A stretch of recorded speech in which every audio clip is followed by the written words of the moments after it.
Let's go and do this. Sometimes people will ask, hey, why don't you start the broadcast and then there's like 2, sometimes 3, maybe even more minutes of like that holding screen. Why don't you start it sooner? And of course, you can do that. I do it to fill up the room a little bit, right? Let a few of the folks collect here, and then we use that to then, keep going. Hello, everyone. Welcome on this 9th day of April 2026. My name is Luke Thomas. This is episode, where are my glasses? This is episode 297 of my live chat. Thank you so much for joining me. I greatly appreciate it. Man, I have had quite the week. I got the business cash on again. Your boy has had meetings all day today. I've been busy. I don't know how many interviews I've done this week. An enormous amount. I did Dan Le Batard on Monday. That was great. And then yesterday, so I did the MK pregame preview for UFC 327, which was a lot of fun. Shouts to Jed. Shouts to the Iceman himself. And then after that, in studio, I did Pablo Torre's podcast. Pablo Torre finds out. So I did Pablo Torre's podcast. I don't know when that will be out. They were talking about like a week, maybe 2, because they edit that one. It's not shot live or anything. So I'm not sure when that will be out. But man, I didn't get home till real late yesterday. But I've done a lot of yapping, and we got ready to do some more right now. Thank you so much for joining me. I greatly appreciate it. Hope you're doing well. Thumbs up on the video. Hit subscribe if you haven't, and all that good stuff. Here's how this is going to go. A lot of stuff to get to. UFC 327. There's some boxing news that came out today. Whatever's really on your mind, you know how that goes. I put up a post on the posts section at youtube.com/Luke Thomas. You guys fill it up. We'll go for about an hour or so on the free questions. And then, if you'd be so kind, a great way to support the channel, of course, is to you can become a member, and then you can contribute to this portion, which is the paid portion of the live chat, where you can put any donation into the super chat, right? And then we'll put it up on the screen, and we'll all have a good time with it. And of course, if you're a member, you can contribute to that for free. But probably just a couple of them, but definitely you can get some in there. I did see some complaints last week that folks were saying I was going a little bit too fast, or some people thought I was going a little bit too fast over the member questions. I certainly am not intending to do that. So let's make sure today that there is no ambiguity around that. Make sure that gets done the right way. All right. We got a lot to get to. So without further ado, let's get this party started.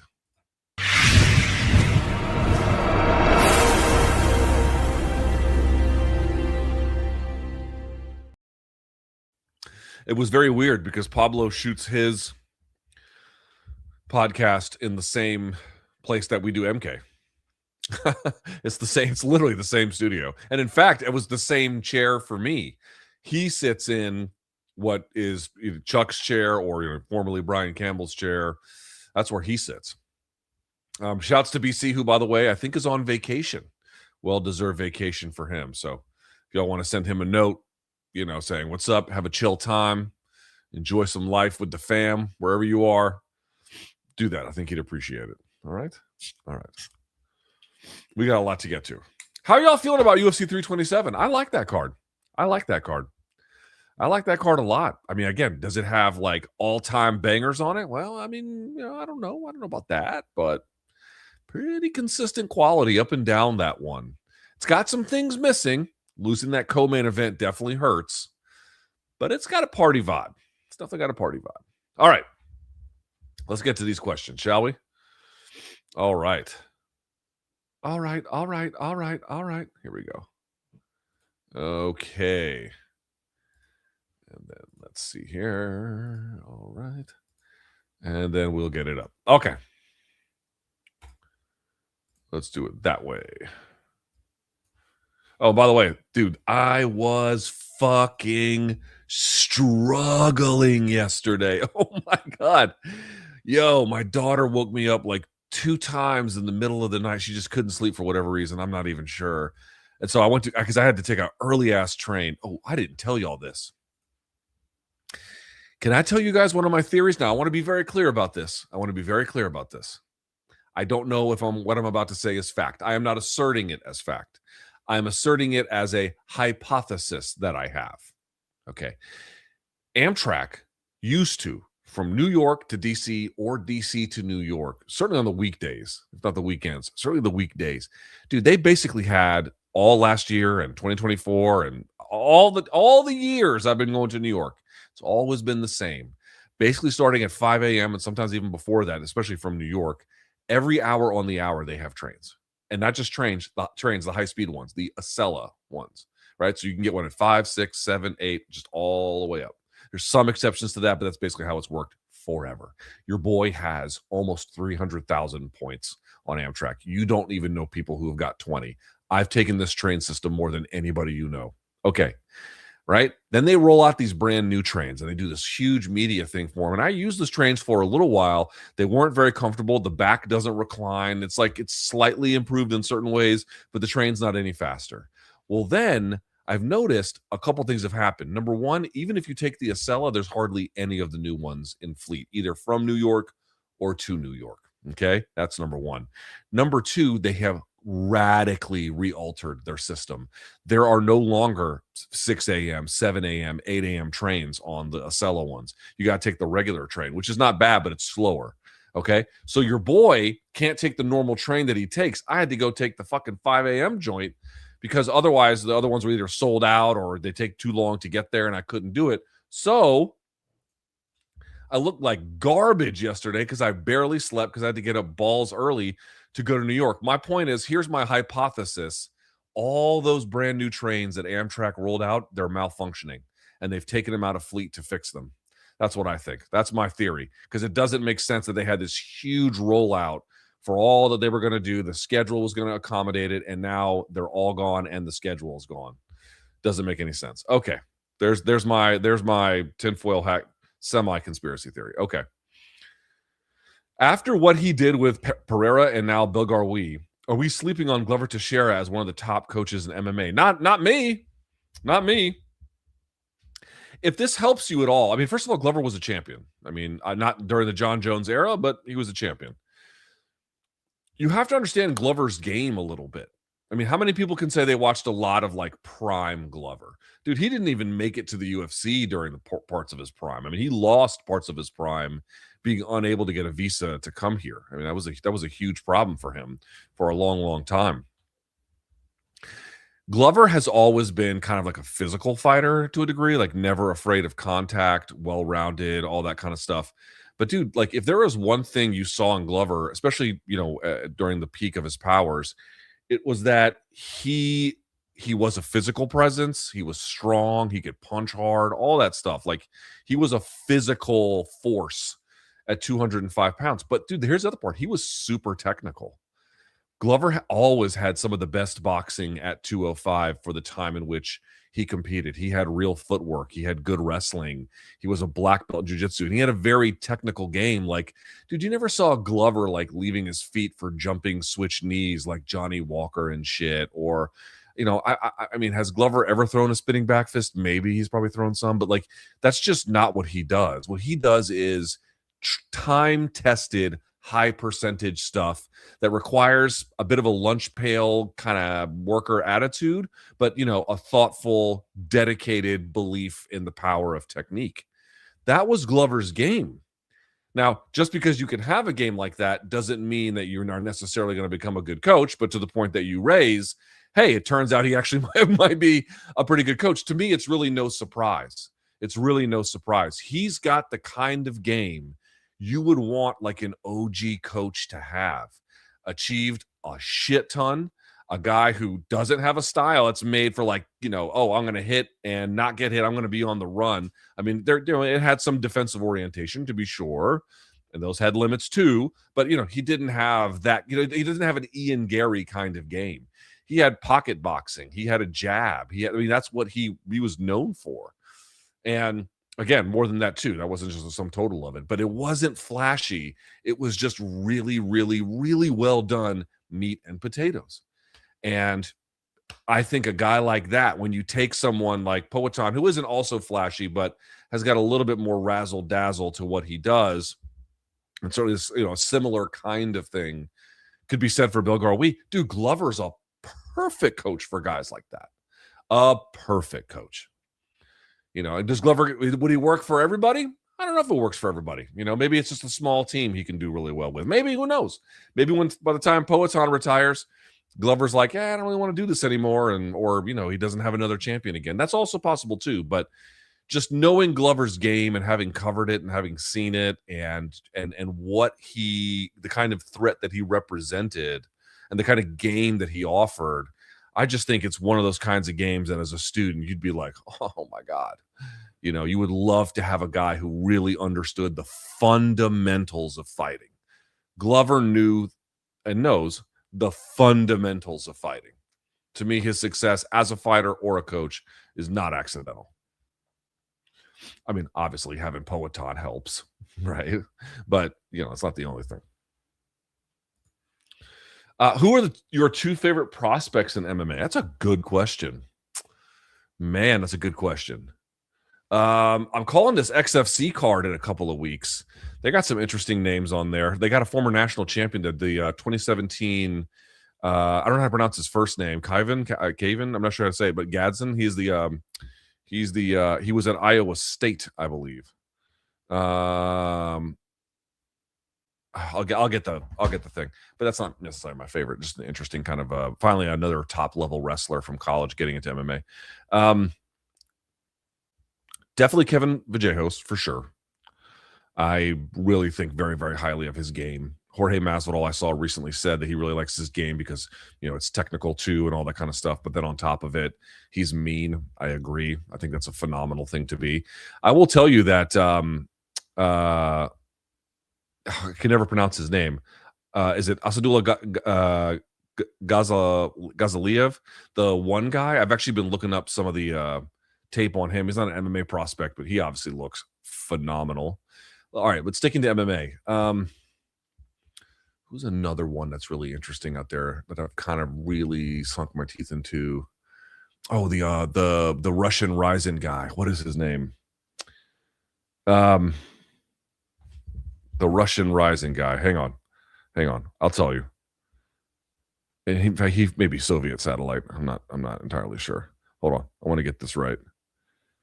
I will tell you. It is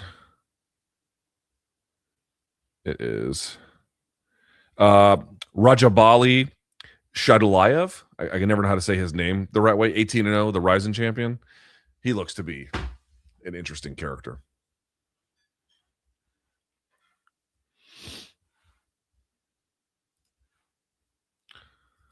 Luke, something that wasn't clear to me, or maybe I missed you explaining it before, was BC's departure something that was required by CBS?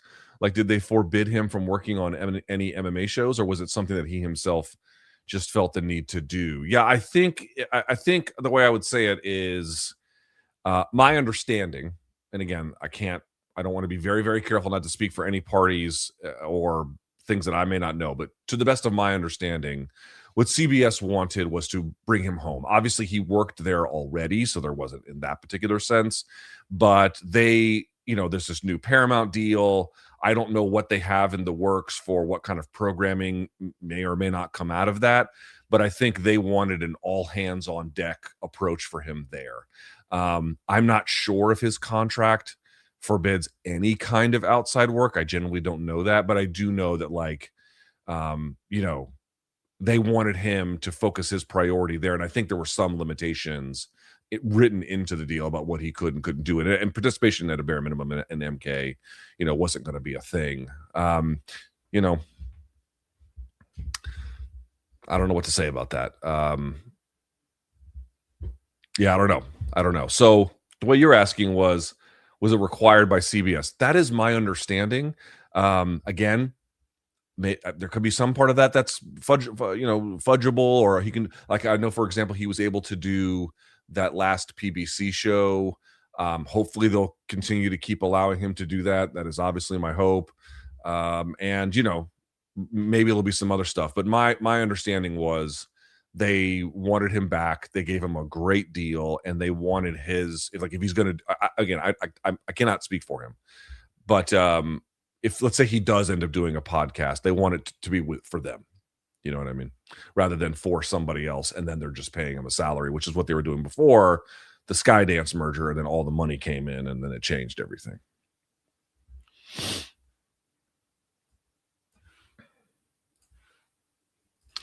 Luke, what do you think of Izzy's chances at light heavyweight? I feel like a fight versus Khalil, who's number 4, would validate a title shot at 205. Not for me. He and Ulberg appear to no longer be friends. Is that right? Is that a real thing? So I feel that won't be an issue, and him versus Jiri would be an exciting fight. I mean, is there really anyone else at 205 you'd really want to see fight for the title? Now, that last sentence is a great point. I certainly wouldn't dispute that part. You're asking the wrong guy. You're asking the wrong guy. I mean, could he do well at 205? Probably. Or could he get some reasonable wins up there? Probably. Against Khalil? Maybe. I tend to think that, he fell short against Jan Blachowicz when Jan was really, either at his peak or pretty close to it. And for reasons that make sense. And, I don't think he could transform his fortunes by going up there. But I'm just going to I didn't know that he was beefing with Ulberg. I don't know what the story with that is. But what I can say is, man, for me, I don't want to see him fight anymore. I'm the wrong guy to ask this. I'm the wrong guy to ask this. I don't want to see him fight anymore. I have, obviously I haven't interviewed him in quite some time, but I have an enormous amount of respect for his career. And dude, look at me, man. I'm fucking gray, bro. Like, this is the thing I'm just trying to explain to some of you fucking guys. Like, dude, I have seen guys post careers, not 1 year, not 5 year, not 10 years. I've seen them longer than that. Dude, this shit fucks people up. It fucks up their lives if they're not careful. And so now we're at a place where it's like, where can we put Izzy to get the most out of it? And this is when shit starts to go real bad, man. I mean, maybe he wins his next one, but like, this is typically, there might be a bump up, but this is typically, where things really begin to deteriorate. And you can't beat the inevitability of it all. You just have to quit. You can beat the inevitability by never having to face it. That's it. But if you just keep going, it only goes one way. I do not want to see somebody who has had the decorated career that he has had and the run that he has had spend time clearly past the point of his best abilities, and clearly also not going to be in the place where the biggest paychecks are available. Now, granted, I'm sure he still makes a decent check, but like the real money, of course, is on pay-per-view or during his time as champion. Was as champion in that pay-per-view era, those were going to be the best times to do it. Again, maybe they're making it worth his while. I genuinely don't know, but I just don't want to see it. I just don't want to see it. And I honestly, I'm a little bit worried about it all. Like what he said afterwards, being like, I'm not going anywhere. I was like,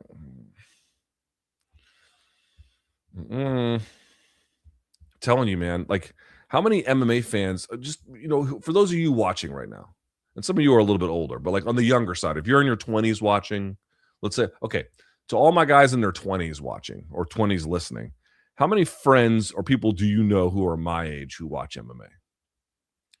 How many unks do you know out there that are watching MMA? You probably know some, maybe, I don't know, but most of you are not going to know any. In part, that's because of natural turnover, but in part also, it's like this, not many people have been around it long enough to have seen a lot of these guys go through the next stage of their life. I have seen this shit. They are going in there crippled, man. Like, it's not a fucking game. And he has already done like enormously well. I think continuing at this point, I don't know his financial situation. I would hope it's good. I don't know, but I don't want to see it. I don't want to see it.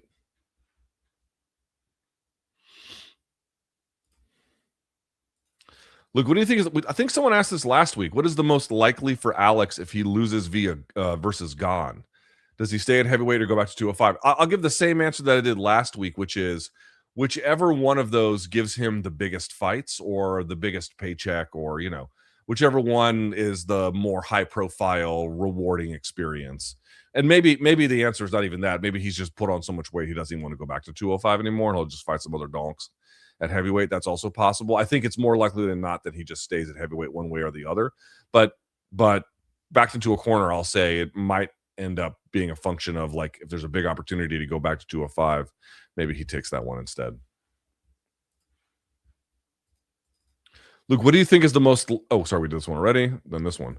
Thoughts on Usman at 85, particularly against DDP or Imavov? Also, is it fair to criticize Khamzat for only beating former 170-pounders? DDP, Usman, Whitaker, possibly... No. Or is it a moot point as he himself was a former welterweight? It's definitely a moot point. Dude, we're talking about the best guys in that division. If DDP, Usman, and Whitaker... Well, yeah. If DDP, Usman, and Whitaker were unranked or some shit, you know, you would have an argument. But you're talking about, like, he took the title off the guy. He beat the... Well, I know Usman was, you know, sort of in a... You're asking about Usman here in a minute, but like Whitaker, former champion, like, and other guys, you know, he's not beating chumps. Like, he's beating good guys. So it's like, oh, they're all former welterweights. Okay, well, those former welterweights are the best that middleweight has to offer. So, like, it's kind of like a meaningless point. What do I think about Usman at 85? I mean, he certainly overperformed against Khamzat, relatively speaking. Obviously, in my opinion, he's the second best welterweight of all time, which is a very, very difficult thing to do. He, I think, can win some big fights at 85, but it's not one of these things where, like, oh, I don't think he can beat the champion at 170, much less the champion at 185. I just don't, you know, and I realize that they fought previously and then Khamzat beat him. It was kind of fading down the stretch, but I think this version of him, I'm not picking against Khamzat until I see someone prove me wrong, you know? So, you know, I mean, let's talk about this for a second. Under what circumstances does a fighter change weight classes and then meaningfully change their career? Because the truth is, a lot of times, and I would even argue, especially for senior fighters, most of the time for senior fighters, changing weight classes doesn't do shit. There are some exceptions to this, certainly, but even when they go up or they go down, it doesn't change shit. Now, it does change a little bit in the sense of they might be able to, like, they're stagnating at one division. They go to the next one. They get a couple of interesting matchups. Maybe they win one, they lose one. And then they kind of run out of matchups there depending on how it goes. So they go back to the other one. They can kind of play the levels that way. That can happen. You can see stuff like that. But in general, when senior fighters are changing weight classes, it doesn't fundamentally... It's not to say they can't win. It doesn't really alter their trajectory or their place. It usually just kind of maintains it. So in what circumstances does somebody change weight classes and really thrive? The biggest one is when they're cutting a lot of weight early in their career, and then they can no longer do that. And then they move up right at this time of physical and technical maturation. You bring up Whitaker. Whitaker's a great example of this. He was cutting too much weight to get to 170. It was leaving him compromised. And then he moves up to middleweight and then really begins to grow into that. Charles Oliveira, going from 45 to 55, is a kind of a great example of that as well, right? It's a guy who was kind of fumbling a little bit. Now, there can be other exceptions too. Guys like, for example, Jared Cannonier, who starts out at heavyweight, then goes to light heavyweight. Speaking of Glover Teixeira, Teixeira handled him, and then ultimately goes to middleweight. You can find situations like that. But again, I'm going to say it one more time. This doesn't tend to do, like, these things you're looking at, they tend to happen at the front or even the middle end of someone's career, or the middle, I should say, not the tail end. It's when they happen at the tail end where it's like, again, exceptions here or there. It doesn't really mean much. So for, like, Usman to go to 85 now, could he get a win or two that could be interesting? Sure. Are his chances of winning a title at 85 to me markedly better than they are at 170? No.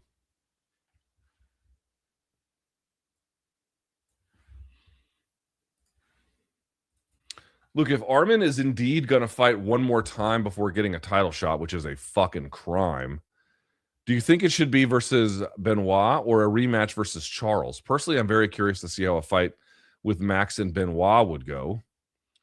So that would leave Charles and Arman. But honestly, given Charles is the BMF champ, it seems that having Arman and Charles fight for it would be weird, as both are elite but don't fit the criteria of BMF for whatever that is worth. It's a good one. I wouldn't mind seeing another fight between Arman and Charles, but I don't think you're going to get a fundamentally different fight. However, I like the fight against Benoit even less. I mean, this is the problem with this whole shit. There really isn't anyone interesting, as he just kind of waits his turn to get this title unification settled. He wants to stay busy. Okay, I think just if I was him, just stay busy against a beatable opponent. If I was Saryukian, I would just take, because he'll probably want the BMF belt because you can get money off of it, but UFC is not going to probably want to do that. So that's probably off the table. If I was him, I would just take the Benoit Saint Denis fight. Just take that one. Saryukian is way better than him in virtually every respect. And, that's a winnable fight. It's an action fight. It'll be a fun fight. It'll get some decent billing. It's a good tune-up's a strong word because Benoit's better than that, but it has a tune-up like function, staying busy, that whole thing. But I wouldn't jeopardize it. If I was him, I'd take the easiest fight that they could give me.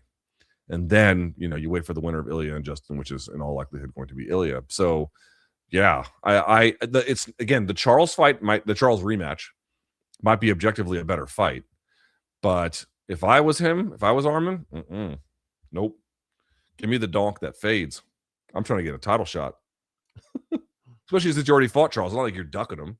You already fought the guy,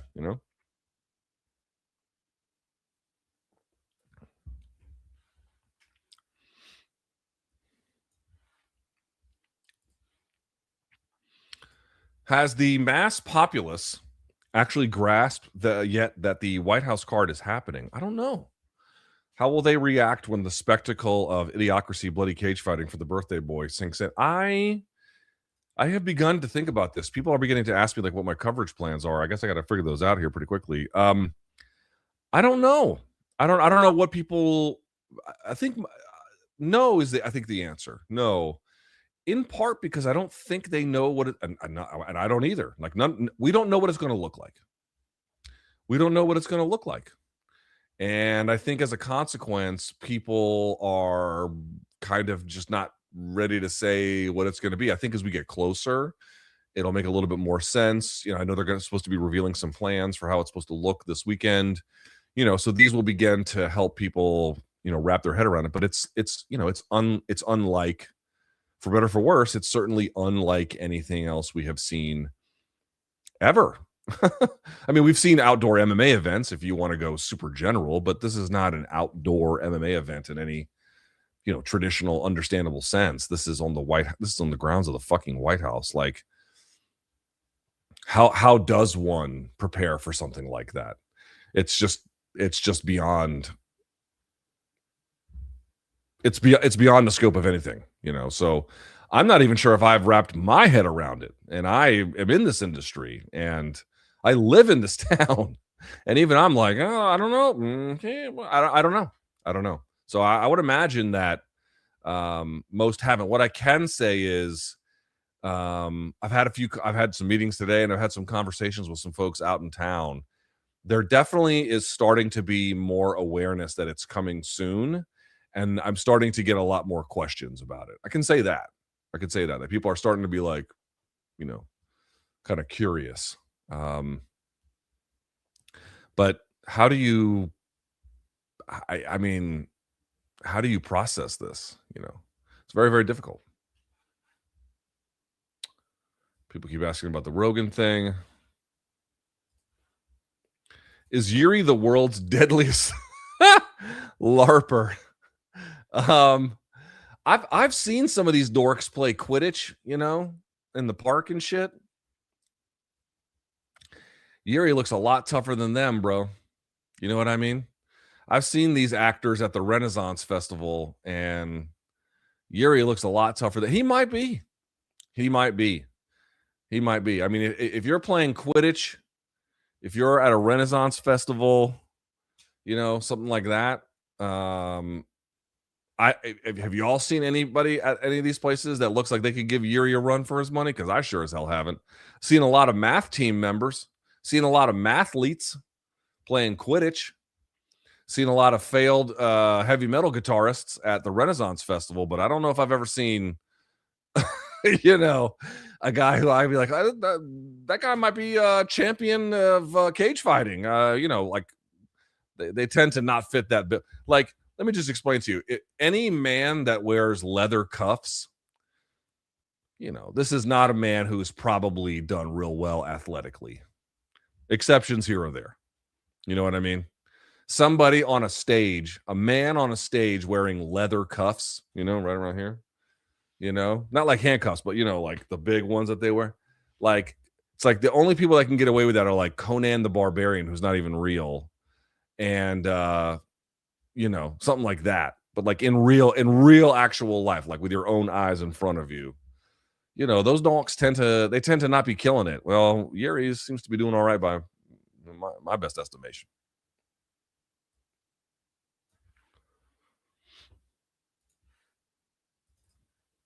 Is the vacuum at heavyweight a symptom of a bigger problem?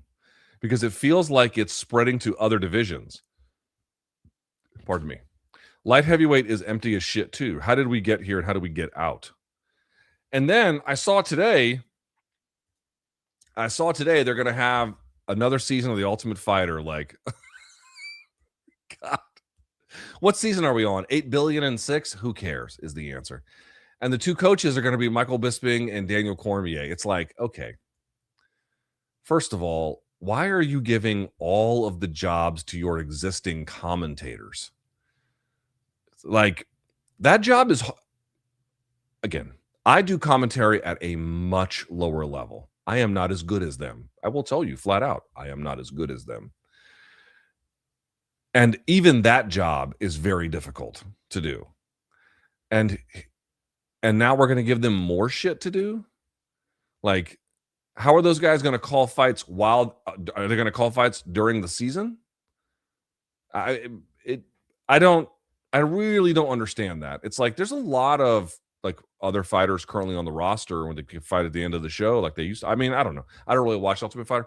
I thought that was kind of strange. But the point I'm trying to make is they're not doing heavyweights. And I'm like, that's your biggest area of one of your biggest areas of need. You're asking about the light heavyweight. It's not a coincidence. It's not a coincidence that the thinner populations that are available to even the premier MMA organizations, that the thinning ones are going to be at the high weights. 145 is going to be thin for women. Heavyweight is going to be thin for men. And then correspondingly light heavyweight. These are going to be we've talked about this before. There's been a contraction in the sport, but even before that, the bigger athletes somewhere else are going to have a million other places that they can take their talents to that may be more lucrative, or just not even that, just pulls them out of the whatever pipeline that could have taken them to combat sports. And instead it puts them into, you name it. They're going to be the one that suffer. So between all those combinations, like it wouldn't just affect heavyweight and then 145. That wouldn't make sense. It makes sense that the upper ranges of weight, which have the most tenuous ability to hold on to or attract, recruit, maintain their depth, for all the reasons aforementioned, there's not the participation rate of 145 for women is not going to be very high, for example. Heavyweight you might get, but not so much in combat sports. So all of these factors working in conjunction. So of course, to your point, it's not just a heavyweight issue. There is spillover into light heavyweight. I mean, the answers, because the problems are structural and large, the answers have to be structural and large. And pay is, I think, one component, but I don't think it's the only one. I think that there has to be a recruitment effort that goes out, and which can be related to pay, but it's also just, again, capturing these people at parts of their athletic life and then feeding them into a different pipeline, like all of these things. Again, I think this is a big reason why they might be getting into BJJ, is because a lot of guys like a Nicky Rod, in a different time probably would have done MMA. Michael Pixley in a different time probably would have done MMA, but instead they went in to do sport jiu-jitsu. And so, that's pulling people away. Like, you've got to find ways to challenge these big factors that are affecting it. It's not a small thing. One season of recruitment of The Ultimate Fighter may not solve the problem either, but it just seems like a missed opportunity given some of the present challenges. I don't quite get it. Unless they're just going to punt on heavyweight, in which case, you know, I guess. Yeah.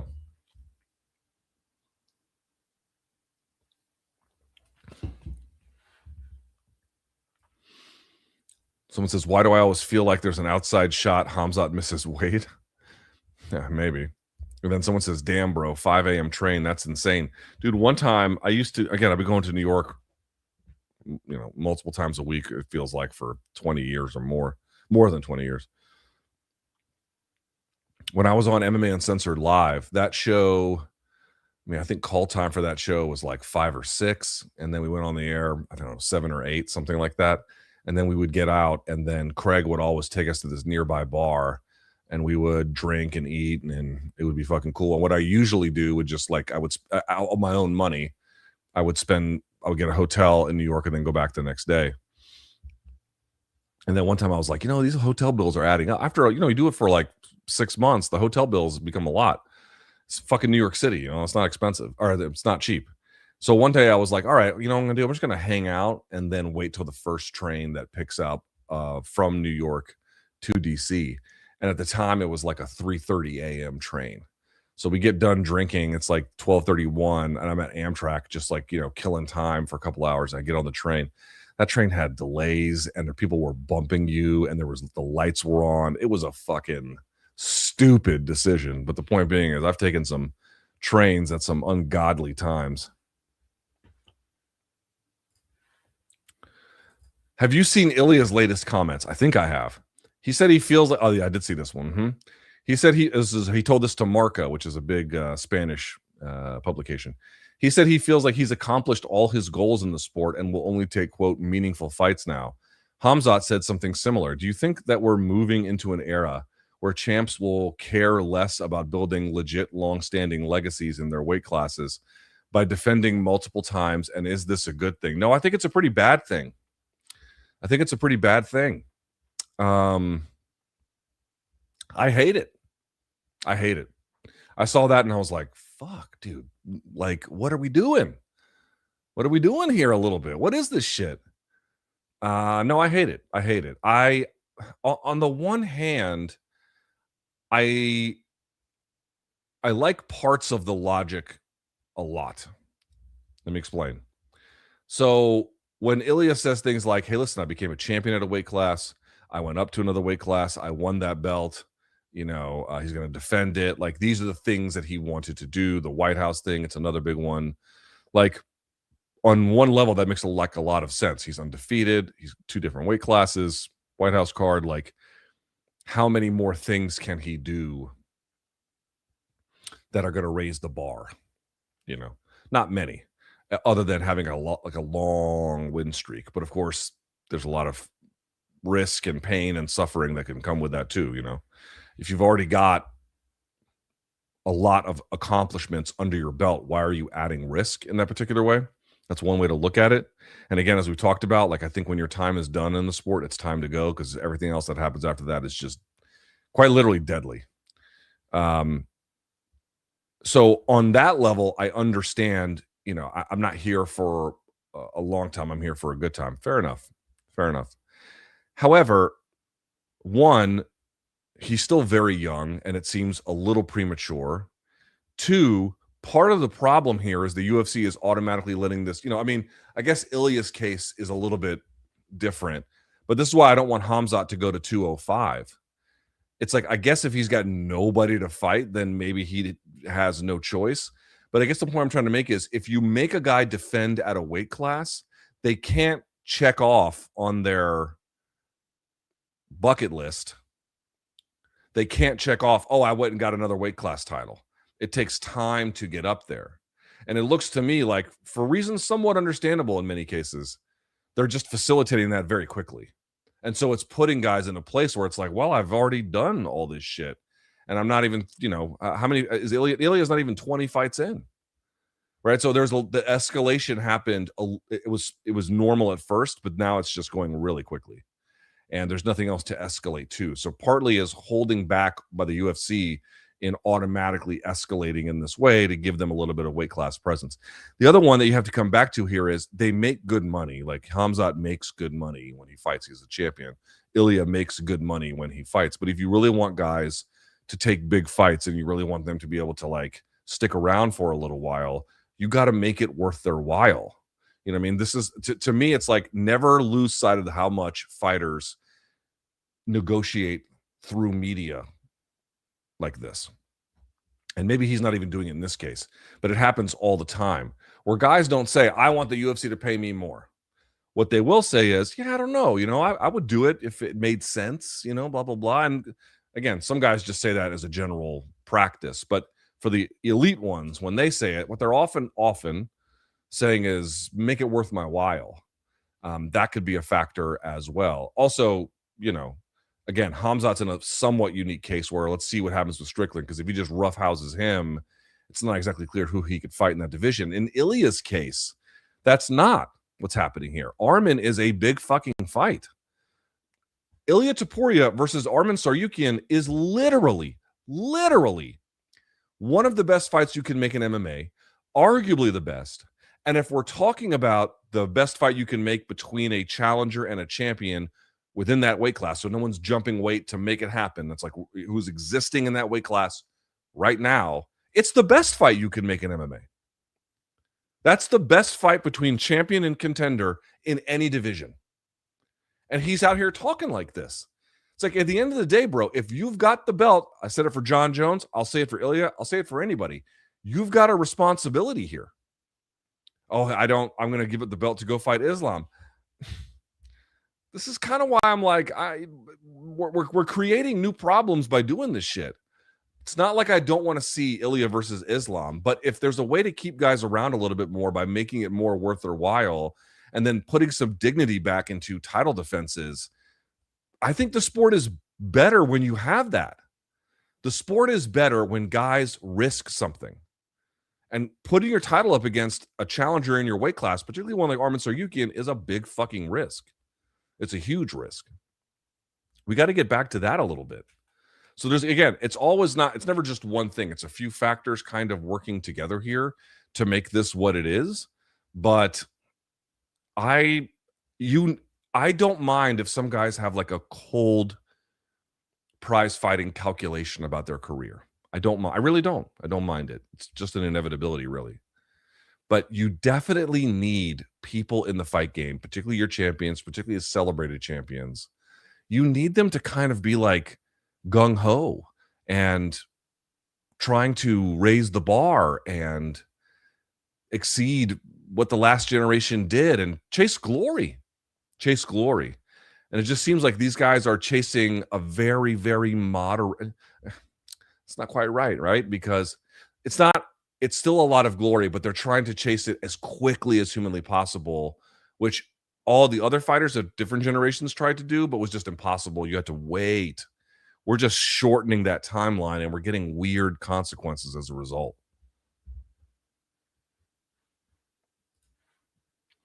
Luke, in your opinion, which middleweight champion in history would have defended against Khamzat? You mean like beaten him?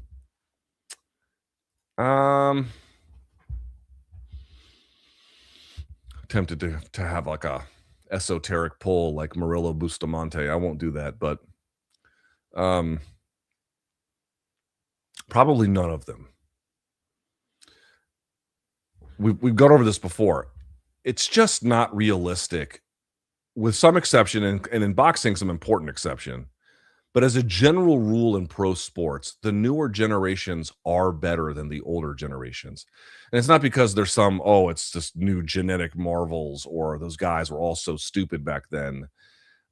It's just that over time, each generation, you get better best practices for training, better best practices for recovery, better medical practices in terms of orthopedic surgery, better understanding of health and, for where it's relevant, weight management, better best practices in terms of the actual technical application, better understanding of what it means to have footwork. That's why a lot of people are like looking at the fights these days and they're like, these guys are much better than the old ones. Why is something missing? It creates a different set of problems when there's like a homogenized level of good. But putting that to the side for just a minute, like Khamzat represents a kind of threat that couldn't have existed until the modern world was able to iterate itself into one. You know what I mean? It's not like heavyweight boxing from the 60s and 70s, are those guys capable of winning now? Yes. I mean, if they were alive or whatever, but Foreman in the 70s or something, or Ali. Yes. That they're there because the sport had another brief period of surging in the 90s and whatnot, but there it kind of has been hovering here. Whereas for MMA, the talent levels in terms of like the understanding of how to win is going like that. But that's all due to MMA's newness and everyone uncovering the secrets of success kind of, year over year and then generation over generation of fighters. It took all of that discovery to make a guy like Khamzat. Khamzat is building off of the wealth of knowledge that all of those guys made. So they can't be as good as him, But Anderson Silva, within a relatively modern era, defending the title as often as he did, is just the most insane mark of excellence. It still makes him the most accomplished middleweight of all time. Do I think head to head he would beat Khamzat? I don't. But we're still measuring different things.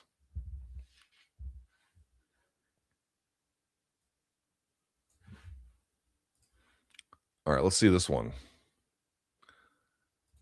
Luke, there's been a lot of talk about TKO playing unfairly by expanding the Ali Act. I mean, I wouldn't say they're expanding it.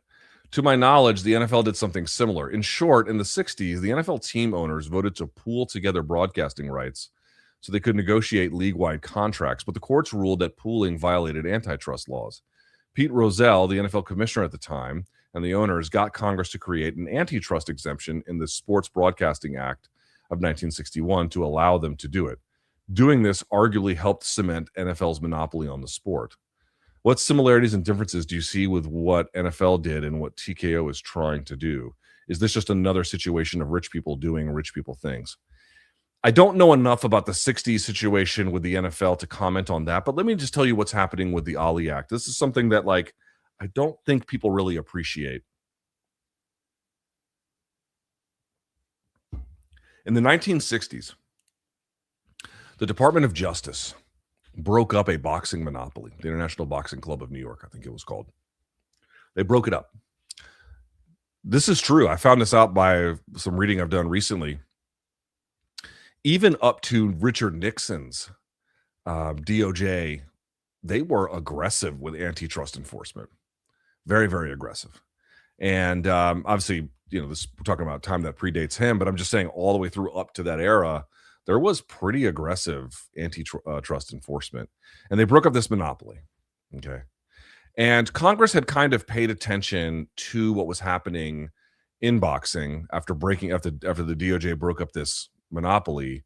And there were hearings and different Senate reports until basically it gets all the way to the 90s. And then you get the 1996 Professional Boxing Safety Act. Okay. So that's happening on this side. And what does that cover? Well, what you might think it covers.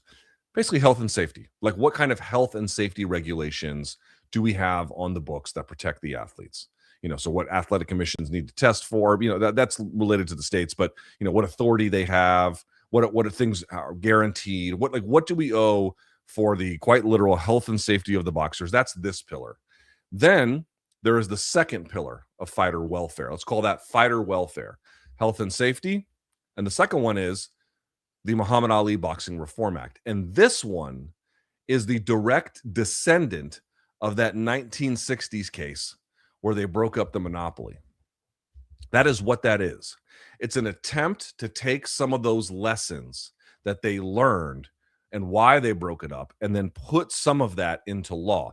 Now, whether they did that imperfectly is certainly an argument you can make. But where does the lessons that they learn? And this is all written into a Senate report that came out about it, an after action GAO report that came out about it. Like, they're explicit about tying the Muhammad Ali Boxing Reform Act to that initial congressional interest in antitrust. So understand what the Ali Act is. It is the antitrust inheritance that came from a big moment where Congress, or I should say the Department of Justice, stepped in to break up a monopoly. That's what that is. So what TKO is trying to do is undo that. Now, as we know, they're not literally going through and trying to get every portion of the Ali Act voided.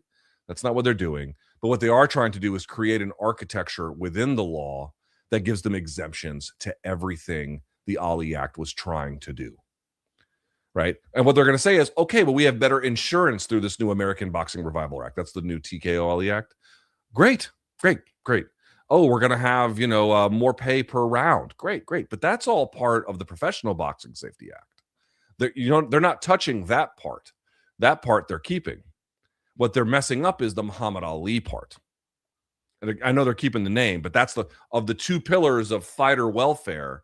They're improving the Professional Boxing Safety Act of 1996 while undercutting the Muhammad Ali Boxing Reform Act of 2000. That's what they're doing. That's what that is, by creating exemptions within the law itself for, a very Godzilla's here, for a very, very narrow category of promoter. Okay, that's what is happening there. And what are those things? Well, they know from breaking this monopoly up in the 1960s exactly what these are. Number one, coercive contracts. What is a coercive contract? Pop quiz, LT live chat viewers. Simply stated, what is a coercive contract?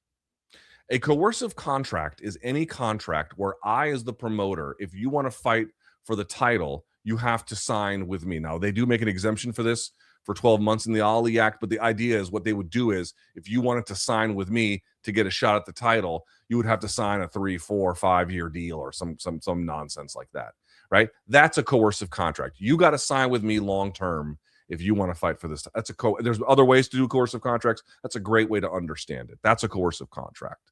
So what they knew from breaking up this monopoly was coercive contracts. That's a big one, right? The second one is having a firewall between managers and promoters. And there's some exceptions also with that in the Ali Act. That's a basic rule about that. And then the third leg of it was financial transparency, right? How much are they making? What rules about disclosure are there?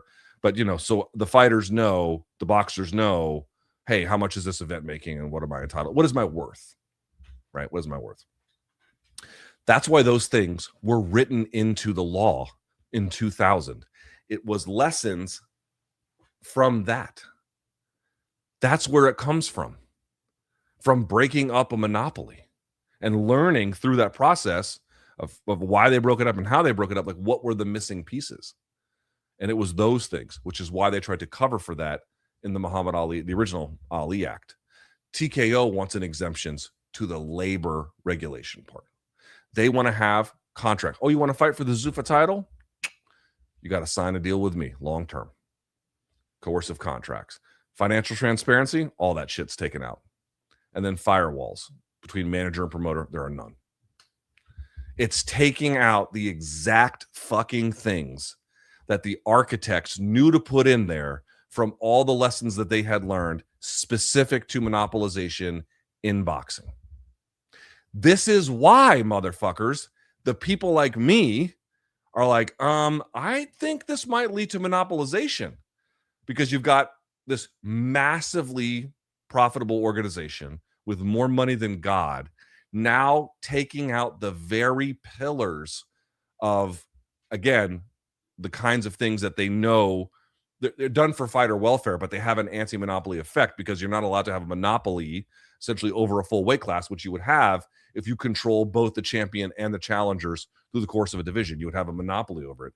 UFC just doesn't have a monopoly over one division. They've got a monopoly over all of them. They've got all those little monopolies because they have both challenger and champion, all of them. So this is why we're all alarmed. This is the story. This is why it's a huge problem. Yeah, great. It's great to get more health and safety. No one's against any part of that. No one in their right mind is against any part of that. Some of the anti-doping stuff they put in was a little bit janky, but in general, is better healthcare a bad thing? Of course not. Is better minimum pay per round a bad thing? In general, no. How many club shows it puts out of business? I don't know. But in general, no. But that's the problem. That's the problem. That's the core issue of it all.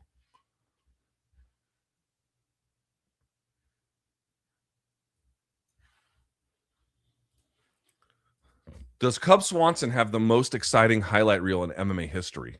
Nothing but a 22-year career of stylish KOs, judo throws, wars, and subs. UFC really screwed him when he was on an 8-fight win streak. I mean, I think it takes a lot to have the most exciting highlight reel in MMA history. That's a very, very high bar to clear. However, to your point, he's got an excellent one. And I would even say for somebody who is, is perennially relevant and never was a champion, you won't find many highlight reels better than that,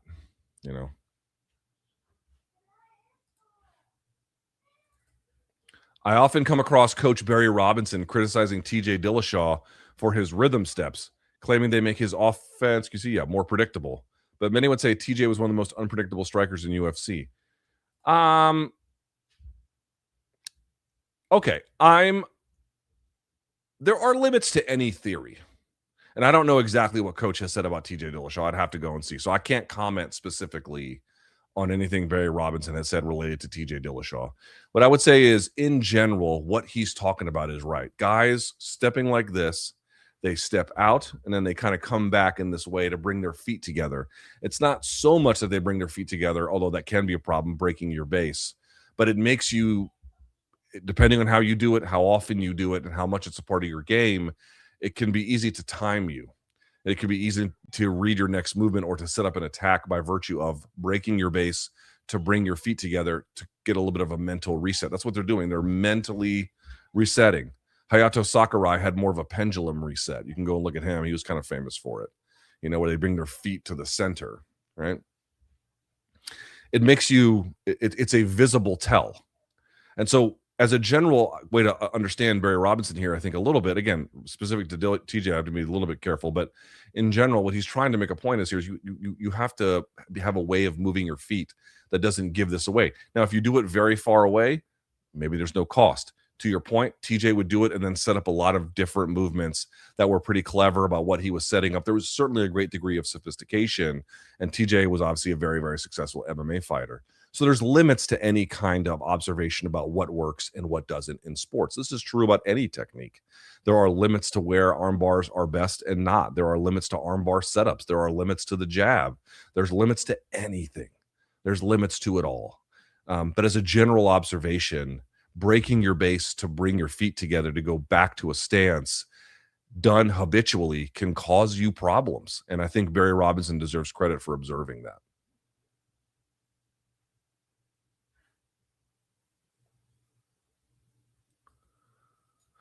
I don't have great insight on this one. Please advise on having just one child. I also have a daughter, and I'm worried about not having another. I was an only child. I know it definitely has impacted me socially. We're not going to have another one. My wife's too old. My wife's a year older than me. I don't think it's even healthy for, I mean, I know that some women can give birth late into their 40s and even maybe early 50s, but I don't think it's, the risk factors as you get that age become significant for pregnancy complications, birth complications. I mean, all different kinds of problems can emerge, in a woman that age. So we're not going to have another one. If I can be honest, I wish we did. I think it would be better, but it's too late now. And I just think it's best if you have an only child, really doing your level best. And the good news is Violetta is insanely gregarious. She's just, loves to talk and be outside and hang out with friends. She freaking be with family. She loves it. She loves it. So we're pretty good on that end. But we just make a really special effort to get her involved in everything that we can. Different school programs, theater programs, sports programs. I mean, you name it. Like, we're always trying to keep her busy. And I don't know how well we're doing, but we're trying to make up for the fact that, it would be, I'll admit it would be a little bit better to have, I think, a kid, but I'm not, there are a lot of people who are only kids who came out just fine. But it's just, we have to make do with it. I can't, we have to make, it's not like a plan. We just kind of have to make do with it based on where we are in life now,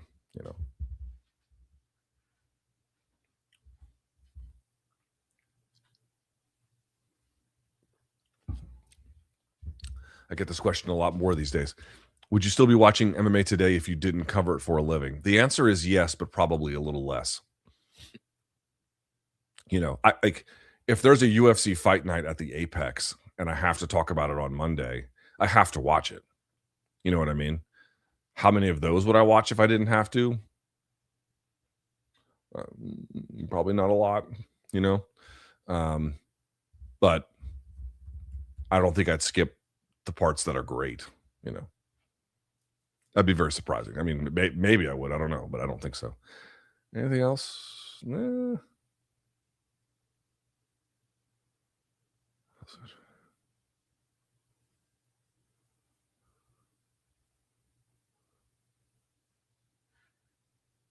Okay, let's do this one maybe. Okay. If I'm remembering correctly, ages ago, you said the average time span of a UFC fan is about 5 years. This is more a thing that I took from Jonathan Snowden, but yes. So might we see a big drop on UFC numbers in the next year? Well, no. Well, no, but maybe is the answer. COVID happened about 5-6 years ago, and there was a huge jump in new fans for different reasons. Those new fans then would be coming to the end of this time span. Obviously, this is a average, and some of these fans already left, and some will be lifelong fans. Maybe because of this COVID bump, UFC knows any new fans from the Paramount deal just don't care about card quality and lack of stars, as they don't know any better. And then he has some nice things to say. So the answer is probably not, because you're right that, like, again, there's no hard data that shows it's a 5-year cycle. It's more like a observation, and that observation is based off of different iterations of turnover within the fan base, right? And I've watched them all: pre-Ultimate Fighter, Ultimate Fighter, you know, and then Fox deal, and then later Fox deal, and then ESPN, and then COVID, and then, you know, all the different little times that it happened. I've watched it. I've watched them. So, but what you're missing is, yes, a bunch of people eventually peel off, but the idea is that a bunch of people file in. So I do think that we're probably at a place where a lot of fans who were watching during the pandemic, who again might have been early to mid 20s, are now getting to their 30s, maybe they're early to mid 30s in certain circumstances, and life is beginning to take them in some different directions. Maybe their interests are taking them in some different directions. This is a very, very common thing. That's probably real. But what you have to ask yourself is, okay, well, how many are coming in? And I don't know the answer to that. You know, normally MMA is just constantly escalating, so you just never have to worry about that. Now, with fans being upset, it's both one, like a general malaise that appears to be happening, but then secondary to that, the other problem just kind of appears to be like how many people are like becoming fans right now? You know, some, I'm sure, obviously, but is it a huge amount? Is it as many as became fans during the, you know, the early stages of the pandemic? I doubt that. I guess we'll have to see. All right.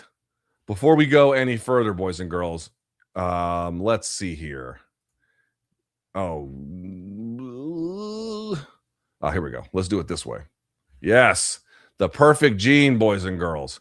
Everyone, listen to me now, and listen to me good. All the donks who I accept as a direct sponsor on this channel are putting out a product I genuinely like and genuinely use, and this one is certainly no exception. You guys got to believe me. I turn down sponsors all the time. I turned down one today, as a matter of fact, because I didn't believe in it. But I'll tell you now, one of my favorite products that I've been sent more recently, and I'm proud to have as a sponsor, is the Perfect Gene. You guys know I'm a big dude. I'm 6'4". I'm about 275, 280 pounds. I got big ass legs. You can imagine how hard it is for me to find a pair of jeans I can even try on, much less a pair I can actually walk out of the store with, feel comfortable in, and look good. My Perfect Gene package, it arrived last week, and I'm going to give these guys the highest praise I possibly can. This is true. My wife loves it when I wear these things. She actually thinks I look great in them, and she told me as much. This is a money can't buy endorsement from the Thomas family. They've got the look and feel of real jeans, but they move with you. They've got stretch where you need it, absolutely. And they're way more comfortable than pretty much any pair of jeans I've worn in, I don't know, the last 30 years or something. What's great is that I also don't have to choose anymore between a pair of pants that looks good and a pair that's actually comfortable. These do both. They look cool. They feel great. I can wear them out. I can wear them right now. I can wear them when I'm traveling. I could wear them to a combat sports press conference and they would still look and feel good. That's basically, for me, the whole pitch. They look great. They fit great. And yeah, I endorse the perfect jean. Forget your khakis and get the perfect jean. 15% off with the code LukeLive15, LukeLive15 at theperfectjean.nyc-LukeLive15. That's theperfectjean.nyc/LukeLive15, and then use the same code LukeLive15 for 15% off. Check the link in the description and the pinned comment and go get yourself a pair. Trust me on this one. Big thanks to our friends at The Perfect Jean. Love their stuff. And by the way, not just the jeans. They make shirts. They make quarter zips that all fit phenomenally. Great company. Big thanks for them for coming on board. All right. Let's do this. Luke, is there any way to watch if it was recorded or listen to that lecture that you gave at the university? I think that'd be something that a lot of people would be interested in. Funny you mentioned that. Yes, there is a place right here, my Substack. I posted it there in full. You can go and see for yourself out there. Can I tell you, I cannot believe the reaction that caused. Mostly because A, it was behind a paywall. So like, you know, the amount of people that were reacting to it, like 98% of them never watched the lecture. So that's funny. Well, let me just talk about that for a second. There's been 2 times recently I've been embroiled in controversies in the last couple of, well, I don't know, weeks, but I don't know, relatively recently. One was when I went on Demetrious Johnson's podcast and I said, you know, MMA has become, you know, right wing, and they've the dumbest people you know got the most mad about it for the most anodyne comment that is quite obviously true, right? Like, to anybody with half a brain, it is obviously the case. Yes, the people who are against this idea can't decide. They can't decide if A, I'm wrong and it's not true, or that it is true and then there's no point in talking about it. They actually can't reconcile their differences. But that was one. That was the first one. And then the second one was this one. When I posted it on my Substack, I put a link on Twitter. I didn't think anyone would even care. You know, who wants to watch an hour-long like lecture about the connection between MMA and right-wing, the political right, I should say, you know, on a Substack. But I mean, I just figured people would like, yeah, whatever, go fuck yourself, you know. And there might be a few snarky comments or something, but I didn't think it'd be big. It turned into like this referendum. It turned into this referendum from the dumbest people you know, understanding nothing about what they're talking about, nothing about how the world actually works, nothing about the truth of the matter, just nonsense in every fucking direction. Truly, the great unwashed had strong opinions about something. Guys, I don't know how to tell you this. Anybody who thinks anything like, to me, if you're on the political right and you see how far UFC is on the political right, like, I would imagine you'd be happy about that. Wouldn't you? Wouldn't you be happy about the fact that the sport reflects your values in that way? Or, you know, at a bare minimum, it's a safe place to have, you know, this kind of crossover into the political world that you like represented. That's how it would seem to me. But they seem like and what's very funny is, I want you to pay attention. I'm sure you've seen various threads of people talking about it. Look at how animated and angry. I am literally, just by posting, hey, here's my lecture, watch it, I'm literally hurting their feelings.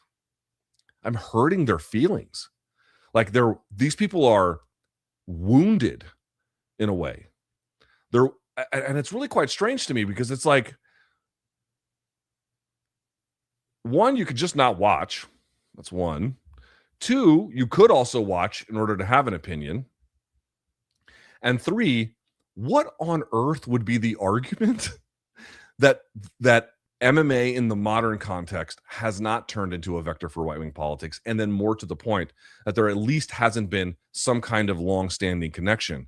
Now, I spend the last few minutes of my lecture in the spirit of academic nuance discussing ways in which that combat sports is not now and has not been right-leaning. So, for example, Muhammad Ali at age 25, avoiding the Vietnam draft, this would clearly not fit any kind of right-wing politics. You could look at, various left-leaning socialist or communist countries that have contributed either wrestlers or boxers or, some kind of sporting excellence. And you could say, as those are also sports washing things too.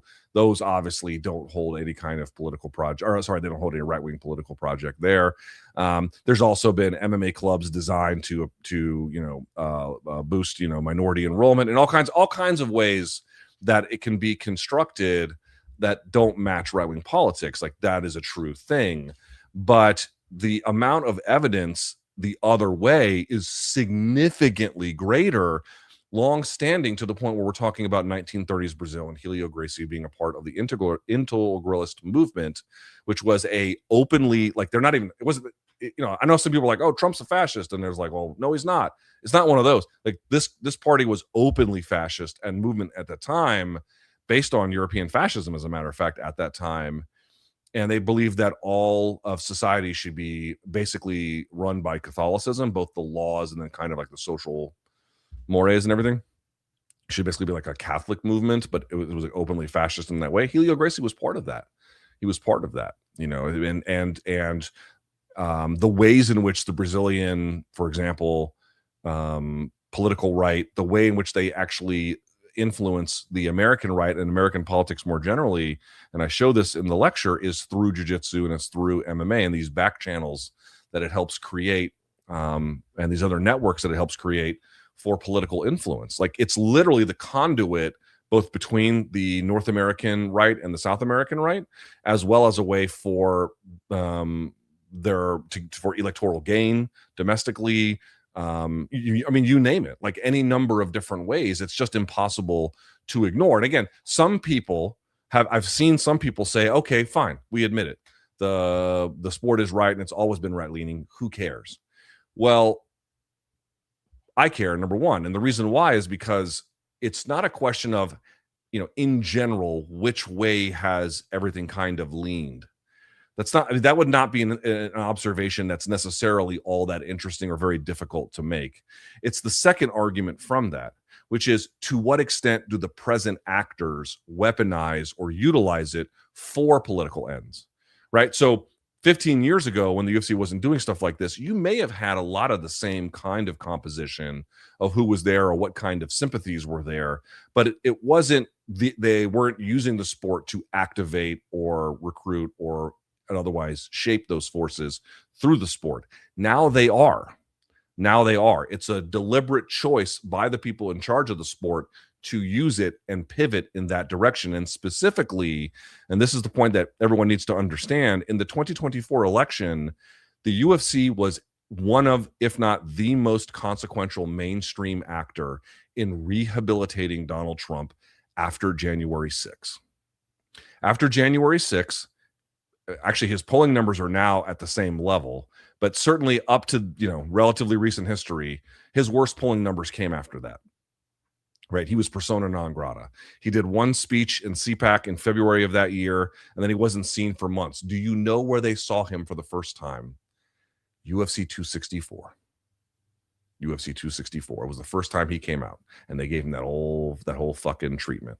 And they did it when he was convicted of the felonies in New York. They did it after Jack Smith indictments. They did it constantly whenever he was having PR problems, to have him received as some kind of hero, both, I think, to boost his spirits by Dana White's own admission, as well as to give him this kind of propagandizing campaign rally event in ways in which you couldn't pay for that anywhere in the world to get that kind of a treatment. For the mainstream institution, which the UFC was at that point and still is, to then be able to give that to you. Guys, the reason why I talk about the connection between the UFC and the political right is not to annoy the chuds on Twitter who are barely literate, although it does seem to have that effect. It's because it has affected our electoral outcomes in this country. A sport and its premier organization leaning in one direction to get a, and I'm putting this euphemistically, polarizing candidate, because he wasn't even a member of political office at that time, back into power, who then unleashes hell on the world. We should probably trace back how he got there. And when you trace back how he got there, a big contributing factor is the whitewashing, sane washing that came from the Ultimate Fighting Championship. That's just a fucking fact. That's just a fact.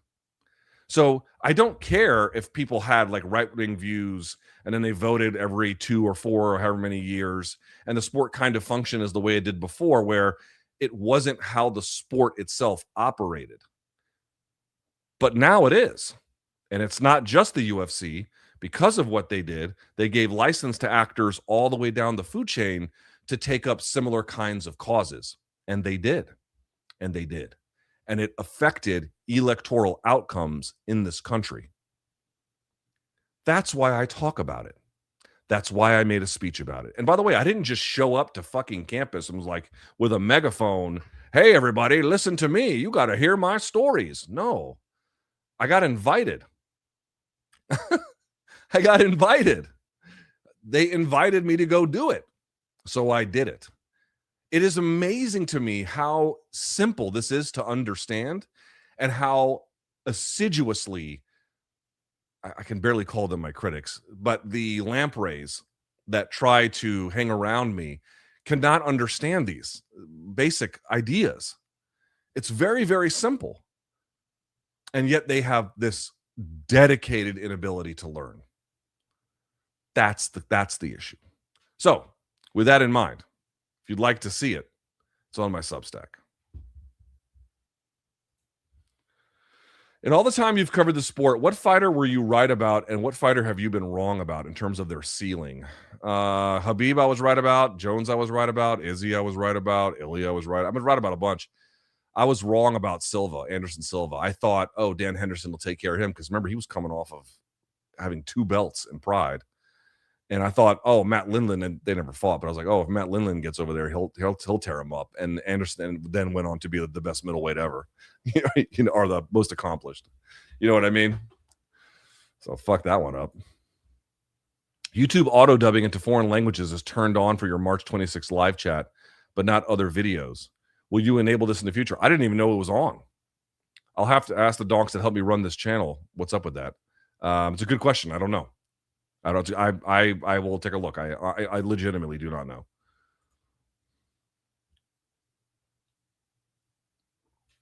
Welcome to the party. Dana and DT. Oh, Dana and Donald Trump, presidents of their field. Who's better? Oh, Dana. I mean, not now, but at one point, I need to have my glasses. At one point, Dana was like very good at the job. Yeah, like Dana did some interesting, cool shit at one point. Bildo says, I enjoyed your lecture. Excellent. This is what I mean. Like, I appreciate that. Like, excellent job, Luke. I was surprised you didn't include Mark Wayne Mullen when you brought up politicians with links to MMA. I had it in my notes. You know what the problem was? I thought I had gone longer than I had. And there was 2 pages I just kind of put away and didn't go into because I thought I'd been meandering. They wanted me to, and I fucked it up, actually. That was the first lecture I've ever given. I've never given a university lecture prior to that week. And they asked me to lecture for 90 minutes. I ended up lecturing a little bit over an hour. So I pulled it too short. I kind of messed up the timing because I messed up my own internal sense of timing and I fucked that up. So, if I ever give that lecture again, there's a few things that would tighten up in terms of messaging, but I appreciate you watching. Is D-Rod announcing that he's out of jail after being locked up in Mexico for a few months the most MMA headline of the year so far? Here's what I don't understand. I heard that they said Kevin Holland bailed him out so that they could go fight. And it's like, did he not have bail money? Did no one around him have bail money? I don't, I don't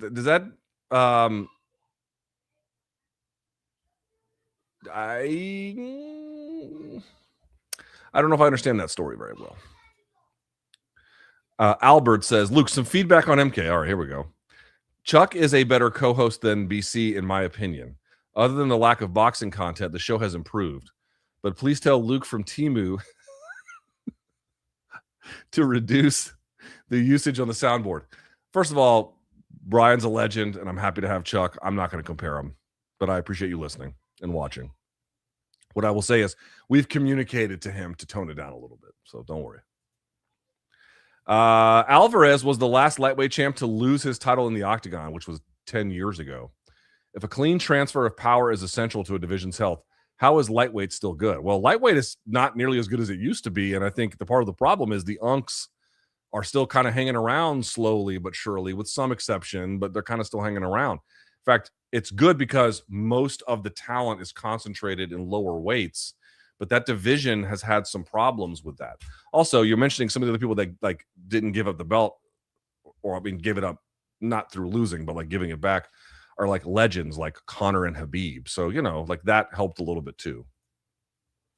Luke, F, Mary, kill Jed, Oscar, and Burnt Chrysler. Kill Burnt Chrysler. You'd have to bang Oscar and marry Jed. Luke, ¿qué tal? As normal citizens, what actions can we take to try to improve fighter pay? Nothing. I know the fighters ultimately need to unionize, but what can we do? Con amor y abrazos. With love and hugs. Nothing. I mean, I've seen people say you could boycott the UFC. I don't know how much people, I don't know what kind of, I mean, with anything, you could have your purchasing decisions affect how that goes. That's going to be a question up to you guys. I don't know, you know. But like, what can you do while watching UFC to affect what UFC does as a fan? I mean, I think fans speaking their mind is important, but I mean, guys, I sound like a fucking broken record, and I don't want to keep sounding like a broken fucking record. But like, it's a monopoly, bro. This is the problem. Like, you can't do shit. The answer, for the most part, unless you're willing to walk away, is nothing. Luke, what's going on with the welterweight division? I haven't heard a thing about Islam, Ian, Morales, Kamaru. The UFC's hottest division has been dormant for half a year. Ramadan didn't help with Islam's ability to defend. And beyond that, I'm not sure. I mean, I definitely think that the UFC White House card, even though it's made and everything, has kind of just taken up a lot of bandwidth at the organization. I think things will get back to, I don't know about normal is quite the right word, but to a better place, let's say, after it's over. Genuine question. What happened to BC on CBS Paramount? I used to see videos pop up, but I haven't seen a single thing from him lately. Do they still have him on ice? No. I mean, he's on vacation. I know he's not doing anything for UFC 327 because he's on vacation. But I know he did the other day with Donnie Brasco. I know he did like a big UFC 327 preview. So I see BC all the time. Do you guys watch CBS Sports HQ? It's like their like a 24/7. It's like their version of Sports Center on ESPN, except it's just always on. Like there's no break. You can watch it on the Paramount Plus app. You can watch it on YouTube. It's CBS Sports HQ. I did when I was on CBS. I did it a bunch of times. They've got him on that motherfucker every day. Every day. They've got him on CBS Sports HQ reacting and, you know, previewing and things like that. So if you want to see BC, you can see him a lot there. If you're asking beyond that, I do not know. I don't know what the story is. And I know he still writes, obviously, as well. So there's that. But I think if you're asking like on the what about a podcast and whatnot, I honestly don't know what the story is there. I'm trying not to harass him about it because, you know, I think that again, I mentioned to you guys before, I think that side of the company, and also again through a UFC White House, it's taking up a lot of bandwidth, and it's making it hard for them to kind of get going with some of the projects because it all kind of came together so late. So we'll have to see. But he's definitely still writing and definitely on CBS Sports HQ. Ever had a never meet your heroes moment?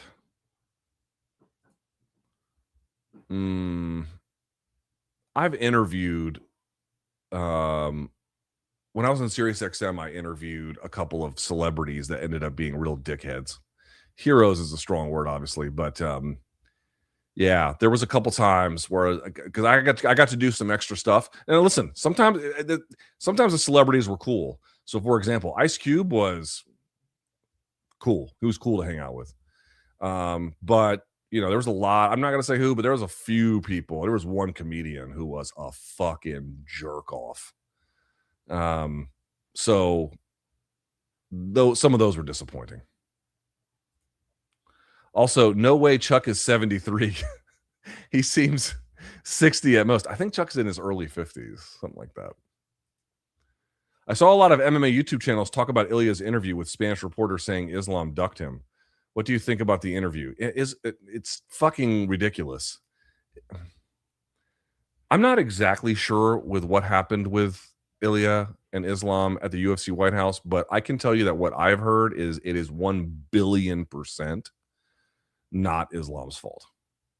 And I've then also seen a lot of things that are suggested in the news about like what actually happened with Islam, and none of them match what I heard.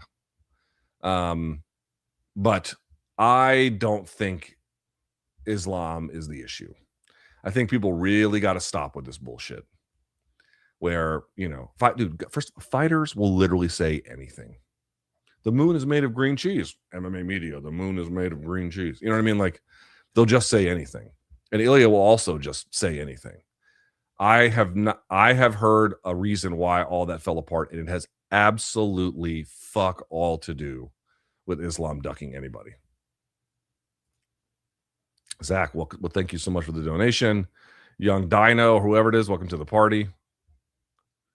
Luke, is Saturday's co-main by default the number one contender fight? It might be, because who else is coming off of a win in the top 5? Are we talking about the Paulo Costa fight and the Azamat Mirzakhanov fight, if my memory serves correctly? Here, let's see here. It could be. I mean, more so on the Mirzakhanov side, but I suppose that if Costa gets one, you could do it. Automatic number one contender, no. If the UFC is feeling generous, yes. Yes, I would say it under those circumstances. True or false? Triple Secretary of War, Khamzat, will face real consequences for war crimes.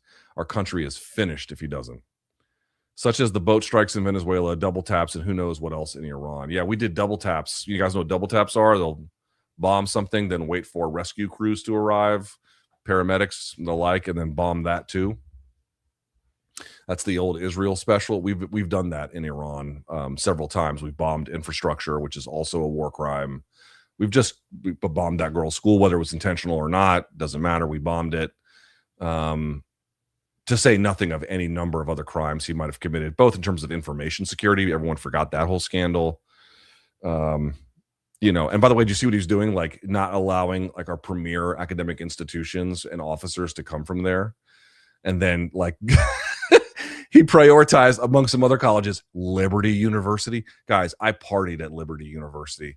When I tell you that anybody counting on the academic rigor of Liberty University to lead our armed forces in the 21st century is only going to face humiliating defeat. The absolute most checked out motherfuckers I'd ever seen in my life. Hardest partiers of any place I ever went in college. Liberty fucking University. Them donks, I mean, they were in college just to get drunk and fist fight. That's all that they fucking did. I mean, there was nothing else to it. For Khamzat to be like, yeah, you can't go to Princeton, but and be part of these programs, but you can go to Liberty. I mean, that's a crime in and of itself. But yes, I mean, there's just the amount of this is why all these people are so definitely afraid of the midterms and the 2028 election, because a bunch of them are going to go to jail. Unless Trump pardons them, I guess we'll see.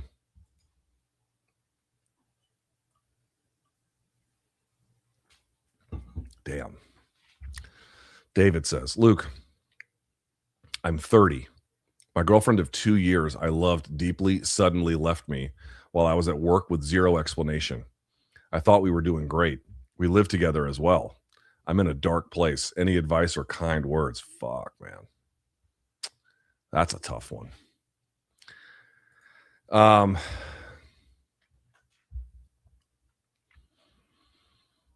I think I might say a couple things. I'd say first and more immediately, if the world is not going to be kind to you, it is important for you to be kind to yourself. Okay, that's the first thing I'm going to say. That might be hard at a time like this, but it actually is quite critical. You need to be kind to yourself and forgiving of yourself and benevolent to yourself. That's number one.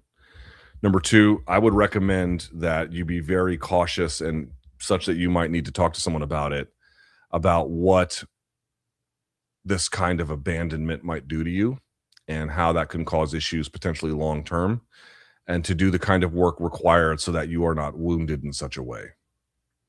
I'm terribly sorry to hear about it. It cannot be easy. If there is a little bit of silver lining, and I know that that's a weird way to put it given the difficulty, 30 years old is nothing. It's nothing. It's nothing. I know so many people in their 20s think, oh my God, I've turned 30. I'm getting so old now. No, you're not. It's nothing. You have plenty of time. Plenty of time. Now might be more of a time for healing and figuring out what the hell went wrong and what your next move is. And your energy probably should be there. But if you stay kind to yourself, if you definitely take the time to work through what this chapter might do to you, just recognize long term, and I truly believe this, you're going to be just fine. Doesn't feel like that now, and it probably shouldn't, but you'll be okay. All right. Thoughts on this 3-leg parlay with 4-1 odds? Hokit to score less than 1.5 takedowns. Costa to not get a finish. Reyes, Walker to last more than 5. And I wouldn't take the over. I wouldn't take those. I don't know if I'd take any of them. I think Hokit can get takedowns. Costa getting the finish. Okay, I'd buy that one. Reyes, Walker to last more than 5.5 minutes. I mean, it certainly could, but I would be, dude, why would you bet on it, those fights? That just seems like a recipe for disaster. Luke, I dislike Islam because he preaches honor and respect while still being a blatant cheater in the cage, fingers in the glove, complete hypocrite. Do you agree? I mean, if they're not going to call it, we've been over this a million times. If they're not going to call it, what the fuck is the point of stopping it? Luke, I sent an email with video about a guy at my gym, an absolute freak, beating some of Tom Haviland's world records, including for Zercher squat at nearly 800 pounds while being smaller than Tom. That's fucking insane. First of all, Tom Haviland is this guy who is, I think, Kiwi, I think from New Zealand, who we effectively and affectionately call Jason Voorhees online because he is a motherfucking freak. This guy, I'm not sure what the record is for Tom Haviland, but I guess he has an over 700 Zercher squat. Do you guys know what a Zercher squat is? A Zercher squat is when your arms are like this and then you carry the bar across here. So obviously it can pitch you forward. The weight doesn't rest on your spine. You have to hold it in your fucking arms. And he's Zercher squatting that shit for 700-800 pounds. Like strong in a way that's even hard to understand how a human could do. I got to see this video. What do you think of the president of Lebanon saying that Iran has no business negotiating for them? The president of Lebanon and the prime minister of Lebanon certainly would say something like that because they probably want the bombing to stop. And the reality is that Iran's government has a relationship with the Shiite Muslims of the south of Lebanon, and this is obviously where Hezbollah is the main actor. But you know, Hezbollah is like who is repelling the Israeli army in any capacity out of Lebanon? Like the Lebanese army. The Lebanese army can't do shit, and the Lebanese state can't do shit. That's why Hezbollah does what they do, because they filled a vacuum that the state could not support. That doesn't mean you like every part of Hezbollah, but like they are the literal resistance. This is the Middle East, bro. Like this is the literal resistance. And so Iran has a tie to the literal resistance in Lebanon. I can understand why the people in charge of it would not be happy about that, because it gives them less control over their own country. And certainly it does create for a very, very difficult climate in which to govern. Lebanon is nothing if not a fucking mess. But you know, people like, oh, you got to get rid of Hezbollah, but like you can't do that unless you have another entity who fulfills that state function, and the state, the nation of Lebanon cannot do that. Hey, Luke, what are your plans for live chat 300? I don't know. I've been, oh my God, I've been so busy this week. We are not far away. What are you guys thinking? I'll have to talk to Othello. I have to figure out my coverage plan for UFC White House and a bunch of shit. It's a good question. I'm going to have to figure this one out. I don't know the answer. It's a good question. I don't know the answer. Luke, are you wearing pants? Yes.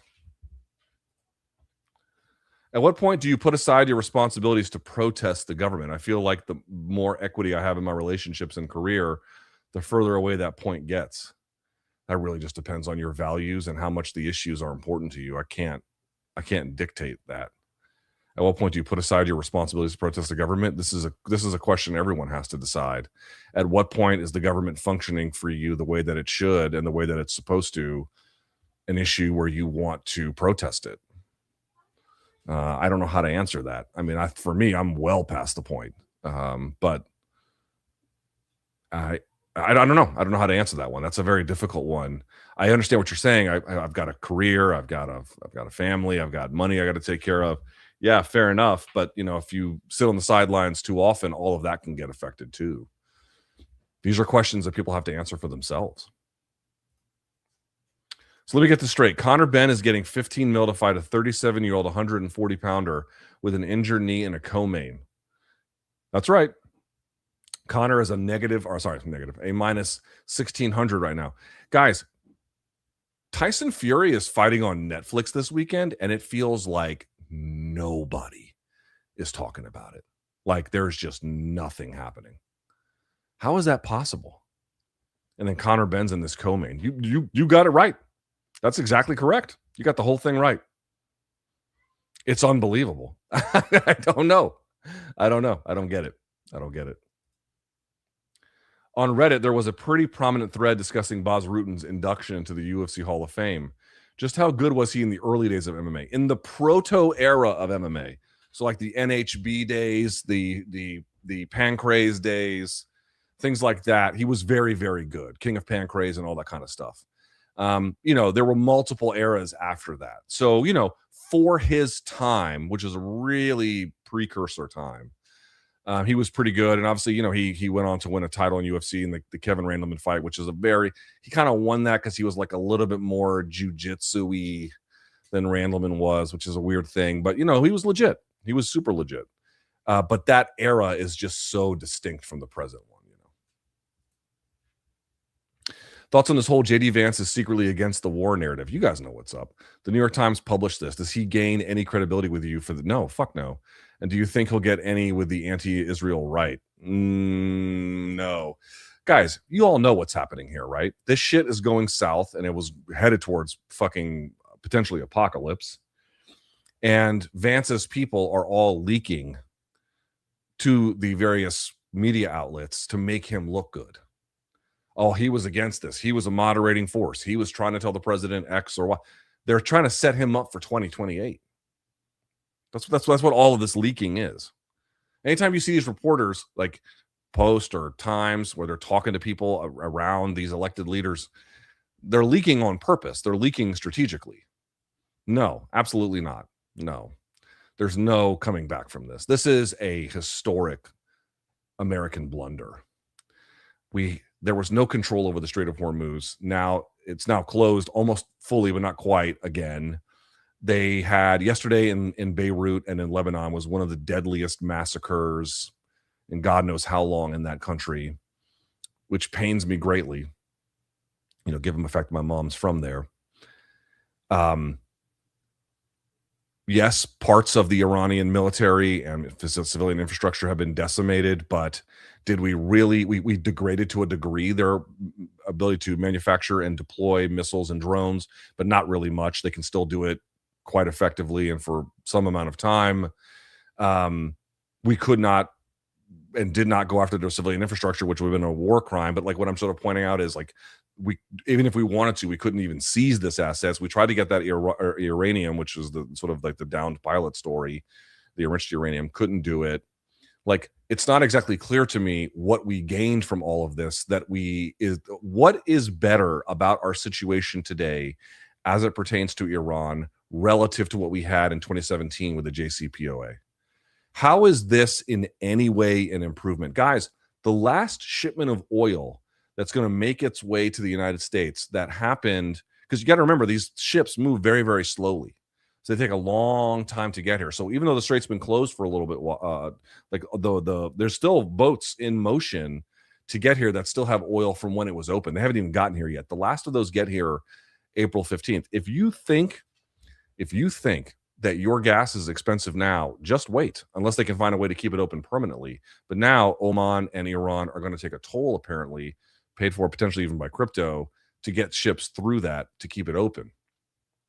And God only knows like what Israel's going to do to sabotage any kind of peace arrangement. I mean, I'm glad there is a peace arrangement. I want to be very clear about that. Like, we were headed to a very, very bad place, and who knows what would have happened. But like this idea that like, oh, we've like, there is no peace deal unless you restrain the Israelis. Do they look restrained to you? I don't understand how this is materially in any way better. Oh, we killed a bunch of leaders. Same government is still in power. It's still an Islamic theocracy.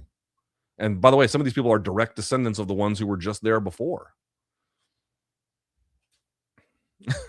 Like, nothing has improved. And in fact, it's all gotten materially worse. And now you're noticing Taiwanese parties meeting with the premier and the head of China, because they took a nice look around us. The Koreans the same, wondering, we had all of this security posture in the Asia Pacific theater that we've now had to remove to take care of this Middle Eastern one.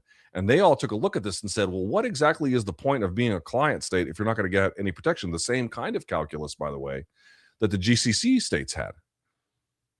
Like, what does this do to American security guarantees? What does this do to alliances? What does this do to the financial system that is in partly based off of the hegemony that these security alliances guarantee?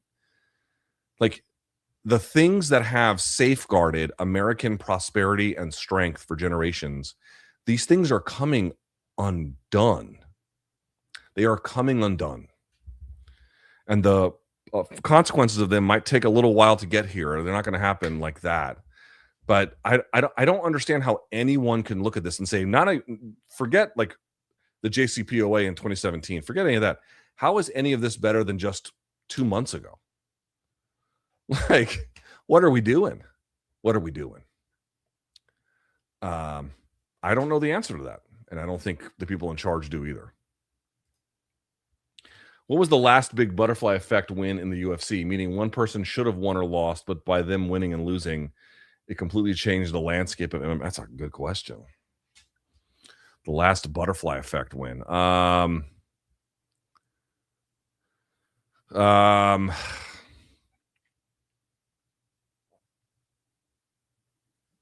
I don't know. I'd have to think about that. That's a great question.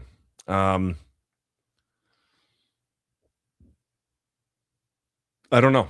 These are some good questions today, and I'm trying to be respectful of the member questions. I'd have to really. I mean, I think losing Demetrious Johnson had a big effect on one, or losing from UFC 2-1 had a big effect on one. And then maybe having Askren come over and then losing to Jorge was a big boost for Jorge's fortunes. I mean, something like that's pretty big. I'd have to think about that one. In terms of Noam and Bondi, is Stephen Miller next to be fired? It's probably Cash Patel. Cash seems like a real fucking idiot. I think my money's on Cash. Yeah. Looking forward to seeing your Rogan vid. Thanks for calling him out. Love to see it when his peers are calling him out, since he don't read the comments and can't ever admit when he's wrong. Yes, I got a video coming out about that. That'll be out tomorrow, I think. I've been watching since 05. I just find myself caring less every year. I thought with passing time things would get better, but that didn't happen. That's a reality of, I think, a lot of MMA fandom. There's something about MMA that makes people burn hot, but then it doesn't last. I don't quite know what that is. What is the current striking meta? What would you define as the bleeding edge of MMA striking in 26? What would your ideal striker look like? The meta to me seems a lot about pressure, using forcing exits is kind of one way I would look at it. A lot of stance switching, a lot more based off of the jab, a lot more based off of the jab and foot combos in certain cases, but it's certainly the jab has really got, among the ones who are good at it, renewed value. And then angles. A lot of it is just a big boxing influence adapted for MMA. It's not exactly, but Sean O'Malley to me looks like a very kind of modern striker, right? Where he's cutting angles both offensively and defensively on the entry, on the exit. He's stance switching. He's blasting you from open side. You know what I mean? And a lot of feinting that goes along with it. It's like that kind of a game is the thing. There's always going to be differences. Jan has a more flat-footed style, but he's also got a modern game. But something along the lines of I just feel like O'Malley is the product of a modern striking game for sure. I recently came across an old clip of Chael saying he felt like a lamb to the slaughter before the Jones fight. How often do you think fighters think they aren't going to win? More often than they'll ever admit. But years after the fact, you'll talk to them and they'll be like, man, I knew I was going to lose that day, or I knew I had no shot, but I was going to try anyway. You'll hear that a lot. Luke, thoughts on Mehdi Hassan as a sane voice? I don't know, man. Like, a lot of people I like don't like him. They think he's insincere, and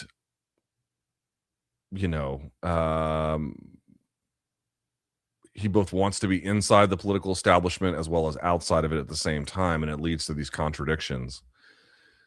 And I think I'll take any advocacy at a time like this, but I think I don't know. I think I'm rethinking a little bit about where I get my news.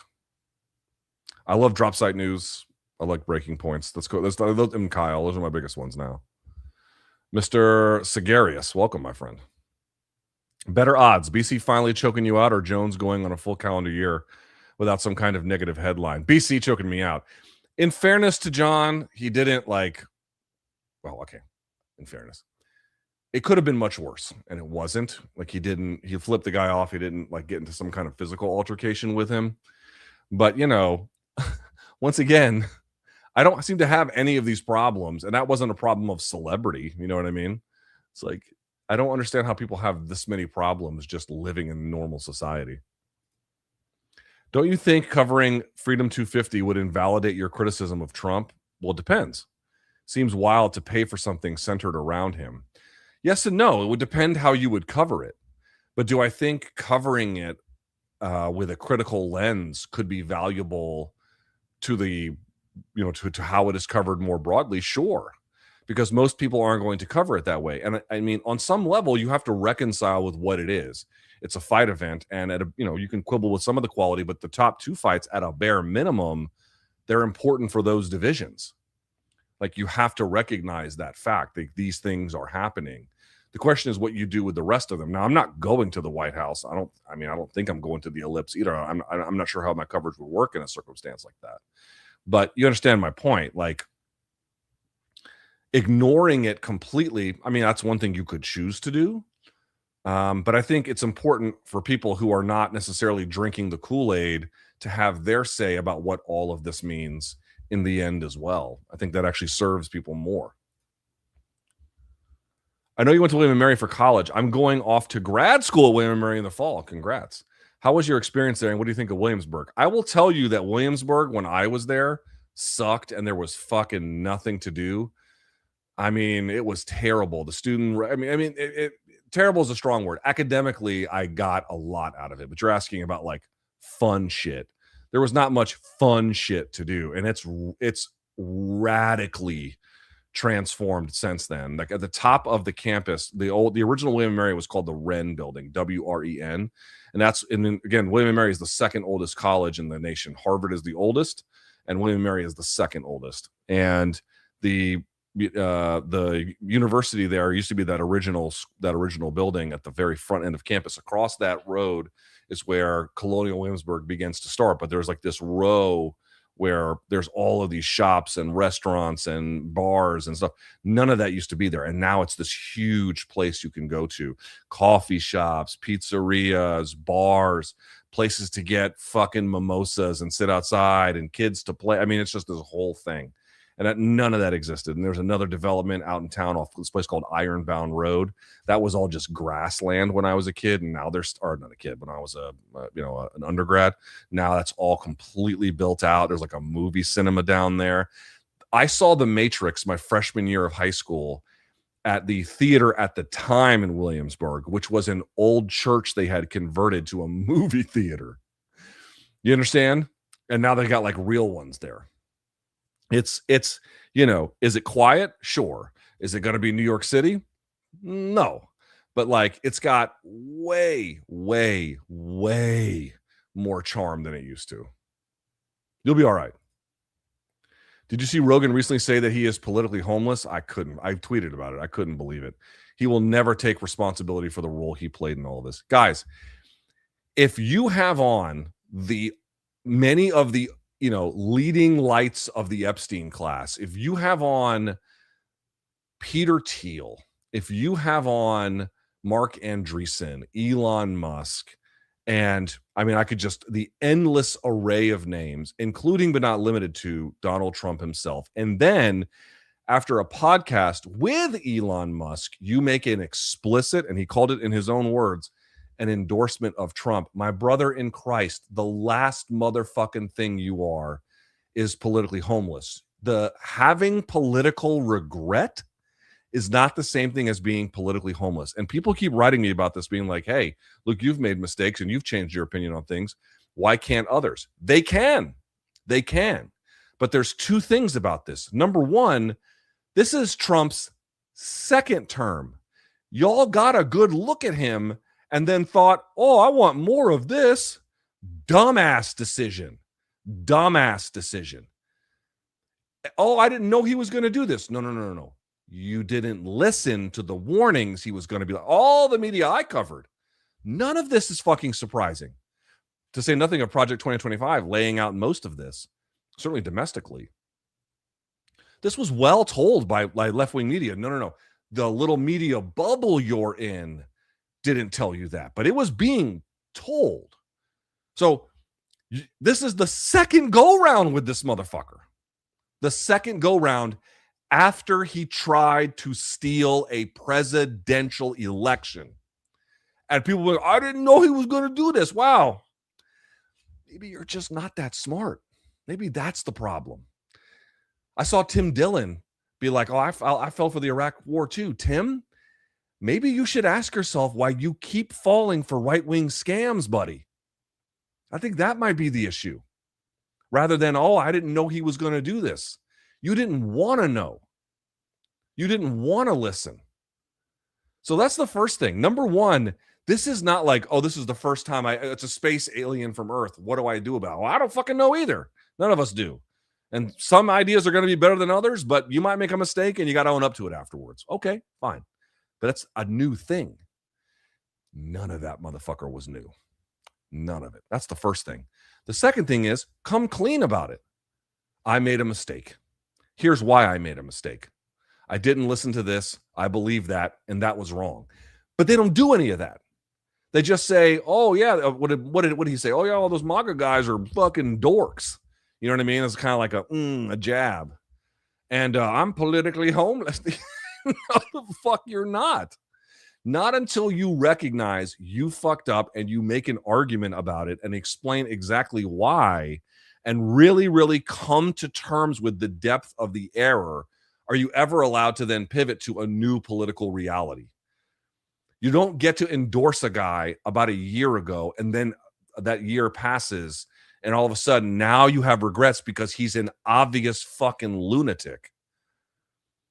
No, you're not homeless. You literally endorsed the fucking guy in those words. Yes, this is an endorsement.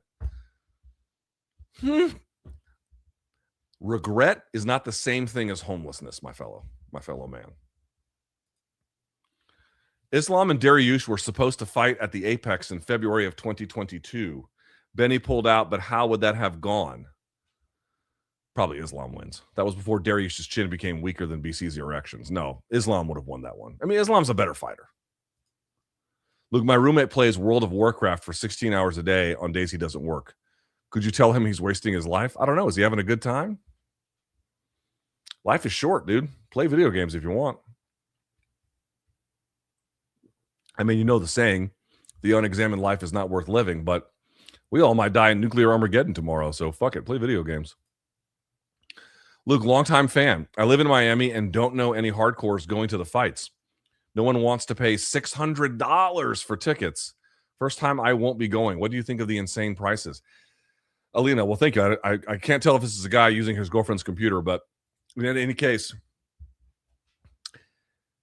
the problem with this is it's not exclusive to UFC. Now, UFC might be doing it in some ways worse than other ones. I don't know. I don't go to enough events to really say. But like I said this before, dude, if you want to go and get a decent seat, not even like a great one, a decent seat to go see the Capitals, it's gonna cost you $250 a pop. Period. And if you're gonna park or you're gonna get popcorn or beer, I mean, come on. It's gonna for a family of 3, you're gonna spend bare minimum $800. Dude, who the fuck? My wife and I have dual income, and my wife makes good money. Like, we're not poor. I've already paid off my mortgage. I have no car payment. And we look at those bills and we're like, dude, what the fuck? I'm not paying for this shit. I don't understand how people are doing this.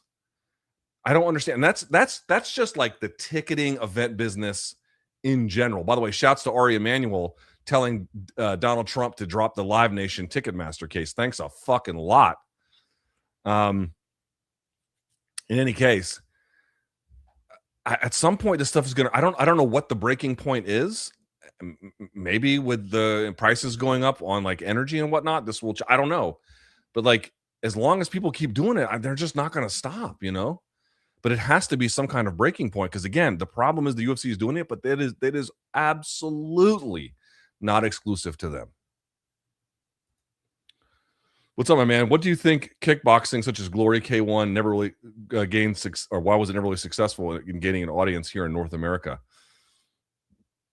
I don't know. It's always seen as foreign.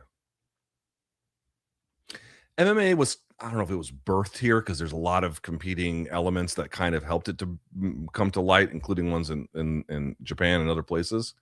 So it's not really fair to say, but like, a big part of the genesis was here. Maybe that makes it more palatable, But the thing about kickboxing, and people have always kind of seen it as like, they just see it as like a European thing that we're importing, and it just never felt normal. And people have tried, dude. People have tried to get Glory over. They have tried to get K1 over. And you can say, oh, it was ham-fisted this way or not. But, lots of money was put into it. And the American public has always kind of seen it as not American. Thoughts on Usman versus Conor rumor? Not interested. I haven't seen that also. Shout out to Othello. He's a real one. Yes, he is. Yes, he is. Joe Rogan, I'm politically homeless. Meanwhile, he endorsed Trump and clearly chose a side. Guy will never admit when he's wrong. Yeah, we just went over this. I appreciate the donation, but I don't want to keep hammering the same point. But thank you. I have the belief that body strikes are underutilized in the UFC or MMA more broadly. Do you agree? Yes. Do you think the way judges score fights might have something to do with it? Yes.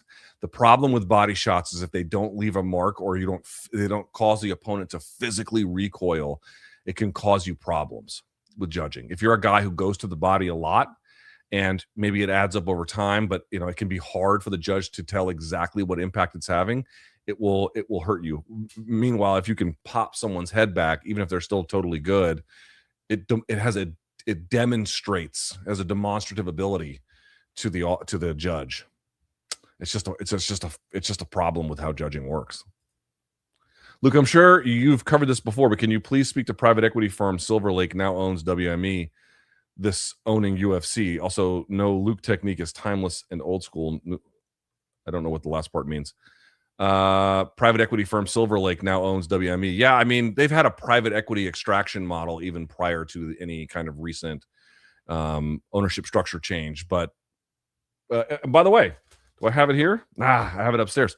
The book we're reading on my book club this month is about private equity. It's called Bad Company by Megan Greenwell. And it's about how private equity works and why it's, having a deleterious effect on the American economy. Luke, just want to send some donk love and appreciation. I'm 4 days from turning 40, and it's all going downhill. All your content keeps me sane. Got a date tonight watching a hockey game. Wish me luck. You're going to do great. Don't worry about it. You're 40. You should have a little experience at this point. And I'm not going to sit here and pretend that shit doesn't go wrong at 40, because it does. But you're going to be okay, too. I just want to thank you for all your content. Thank you. Been busy between work and school. Your content is something I look forward to throughout the week. Thank you, buddy. I want to be more busy here, but I have been so fucking crazy overwhelmed with everything. It's been a little bit tough, but we're doing our best. Who is one fighter that had a specific weakness where if we took away that weakness, it would have greatly elevated their legacy? In my opinion, if Luke Rockhold had a chin, we'd be talking about a monumental pound-for-pound career. Man, there's a lot of these guys. If BJ Penn could have maintained discipline, if John Dodson had huge power at that weight class, but I think his gas tank kind of hurt him a little bit.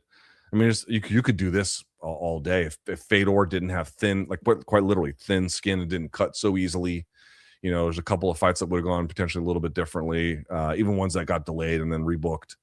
There's just a lot of that happened. I mean, but you can do this in a lot of different directions. If Nogueira didn't have a chin, how would it have gone,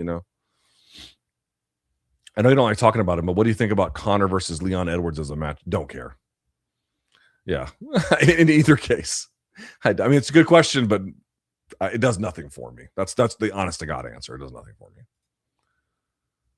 Am I wrong in thinking that any powerhouse grappler that Max fights will have the utmost, it's not upmost, it's utmost confidence now after seeing what Charles did? Now, I think you're right. Again, people are like, oh, he had bad takedown defense. No, he had good takedown defense for the guys of his era. But guys in the newer era, and I know Charles was also his era, but Charles has a lot of modern best practices. He looked unprepared for that. That's what he looked unprepared for. You know what I mean? All right, let's see here. You know what? I'm going to close that out too. Who was Joe Silva to the UFC, and why was he so feared or intimidating? He was the original Zuffa matchmaker, and he ruled with an iron fist. He would threaten people. He called me and yelled at me before. He was just mean and in charge and gave no quarter to those guys. And they hated him. I mean, some guys liked him, but in general, they hated him. But he was, he had a certain kind of aesthetic and he stuck to it. He had certain rules of the game. He stuck to it. He was definitely a hardcore fight fan. He was definitely, a big believer in the vision that they had. He was definitely big about, not giving guys easy fights, sometimes punitively, but also as like a general rule. And that's kind of why you got the UFC looking the way that it did at the time.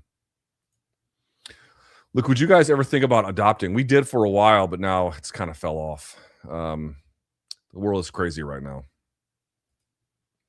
Luke, long time, first time. Is judging getting worse? No. I at least used to be able to guess what judges would say, but more and more it feels like I have no clue which way it's going to go because they're teaching that latitude is acceptable. And I'm not saying that that's wrong. In fact, I'm not saying that's wrong at all, but that's what they're doing. They're trying to get guys to, they're not saying that all scores mean the same. No, but what they are saying is, oh, you could have a 10-9. Well, I could see it 9-10 or 10-9 the other way. You had a 10-8. Well, I don't know. I'm still going to see a 10-9 or, they have this way of just kind of, can you justify your own vision of things? And it creates for a lot of latitude that can take fights in different directions. And so it gets this kind of inconsistency across judging. Would Trump showing up Saturday night be his most shameful UFC appearance yet? No. Coming after Jan 6 is the worst. How would Dana say that's not partisan? By lying through his teeth. I also feel for Anik on that. I don't know what his political persuasions are. I've got a video coming out about this right after this video is over. I know the press conference is starting, so we kind of got to wrap this up a little bit. But I've got a whole video on my politics channel that's going up literally when this video is over. So be on the lookout for that, about this very topic. Just a donk opinion, but I think you guys would make an amazing home for adoption. No pressure, no judgment. Sincerely, a humble donk. I don't know, man. I barely have enough time to see one kid, you know? Luke, has the UFC gotten boring? Same old formula. It has gotten repetitive. It's banquet food. It's banquet food. You know what I mean? It's just assembly line banquet food. You know, so it's not bad. Is it the best you've ever had? No. Is it the worst? No. It's just kind of. Did eliminating pay-per-views help to kill the Ali Act? I am no longer feeling the loss of paying for a fight, so don't pause to ask where the money goes. No. I mean, your feeling might be real, but I don't think it has any relationship to the Ali Act. That's more a question of just legislative pressures. LT, any advice for a donk going on a date with a beautiful woman who loves hockey? She knows her shit when it comes to the SJ Sharks, San Jose, and blah, blah, blah. Okay, what I would say is just be yourself. Dude, just be yourself. You're 40, right? Just fucking be yourself. Or however old you are. Just be yourself. If that's not good enough, then find someone who it's good enough for. Just be who you are. Luke, recently Destiny has been battling against pundits like Hassan and Kyle Kalinske for them never supporting the Dem candidate. No proof that neither of them have ever endorsed Gen Dem candidates. I've seen him go after Crystal, and it kind of blew up in his face a little bit. I saw him go after Ryan Grimm. I think Destiny is really good when he goes after right-wing when he battles like right-wing people. Like I saw his debate with Dinesh D'Souza. He fucking obliterated him. But I don't really care for it when he goes after people on to his left because he's not nearly as good at it then. Luke, it annoys me that I miss BC. Long live MK. I miss him too, dude. I mean, don't get me wrong. I'm happy to have Chuck. It's awesome. But we all miss BC. You know, we all miss him. Like, what can I say? Especially when we play the drops and stuff, you know?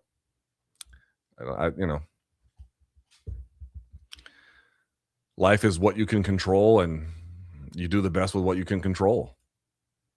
Sorry, I thought I completed my $10 super chat. What are your thoughts on the battle of far left progressives versus liberals?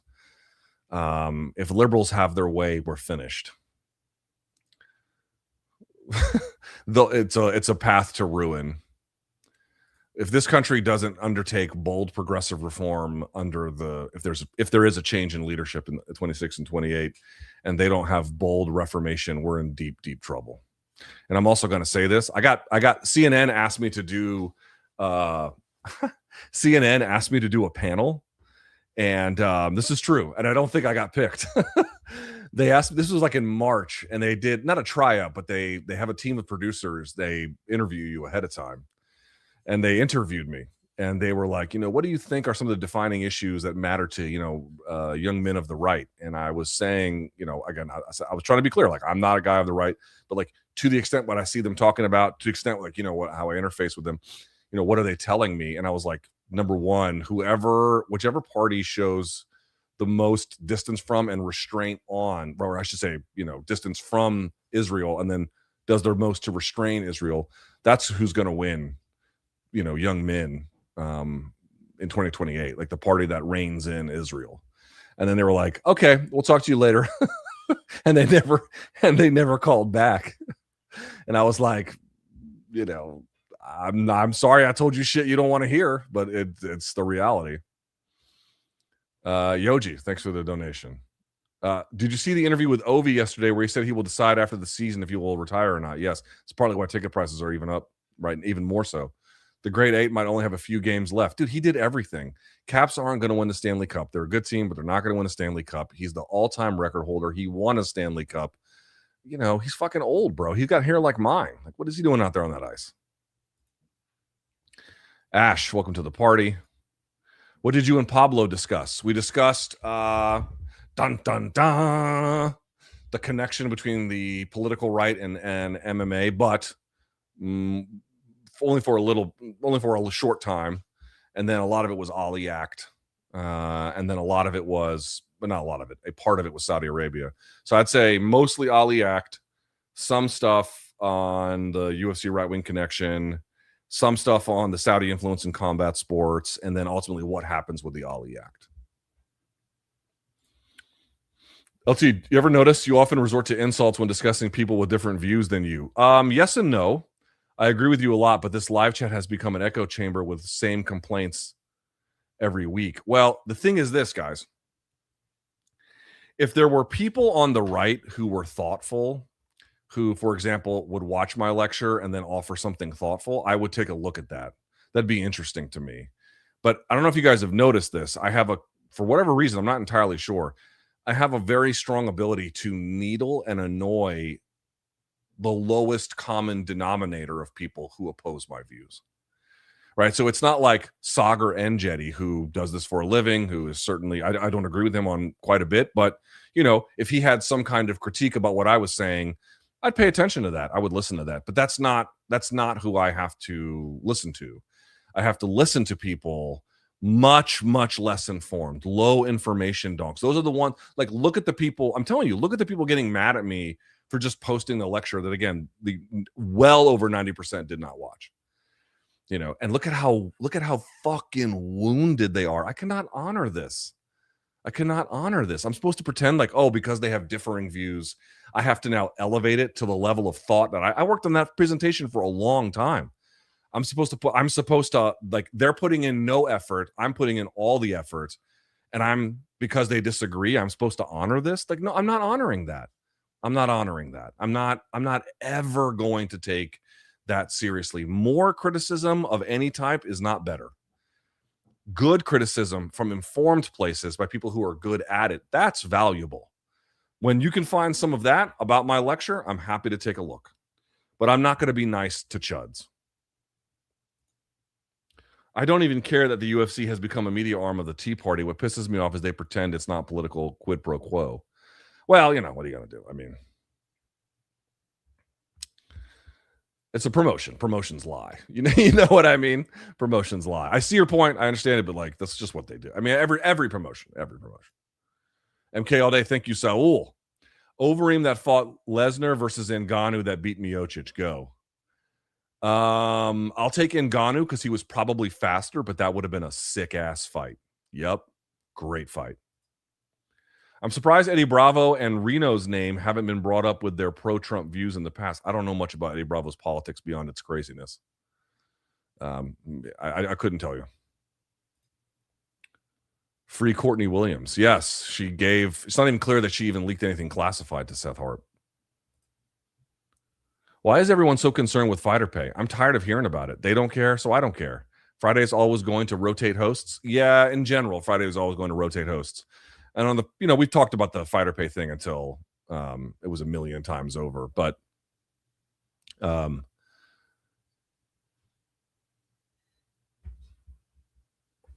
it's important if we're changing laws.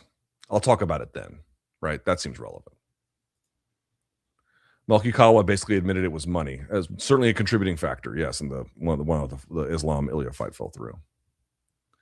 Yo, Luke, what was your favorite record label for rap back in the heyday of the 90s? Probably Death Row. Many options to choose from. As a kid, probably Death Row. I mean, Death Row was amazing. Luke, can we get an amuse-bouche of the Rogan allegations? No, you're going to have to wait. I'm not trying to go fast with this one. I'm just saying you're going to have to wait. 0 to 10 scale. How scared were you after Trump's tweet on Tuesday? Very.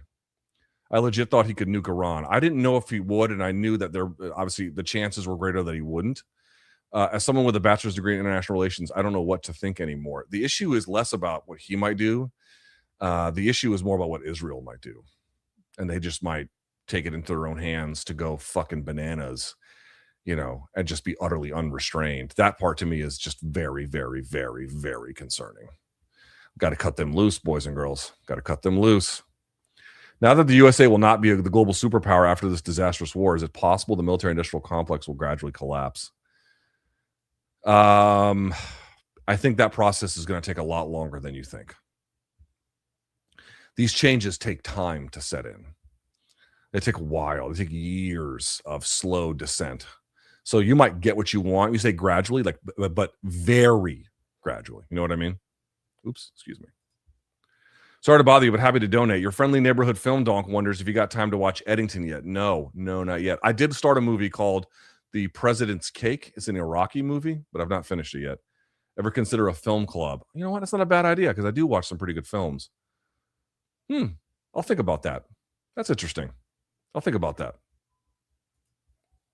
What would you say if the UFC switched out Slap League for an arm wrestling league? I've started watching and it's good. I'd take arm wrestling over slap fighting 10 times out of 10. 10 times out of 10, I'd take that. Your KKF appearance was great, but I'd love to see you on the conservative shows with people that disagree with you. They're all crazy, though. I did have one guy invite me, but he is so fucking crazy that I couldn't do it. Like, and I don't mean like, are you talking about like a Matt Walsh type? No, I would do that. I would do that. Or Michael Knowles, I would do that.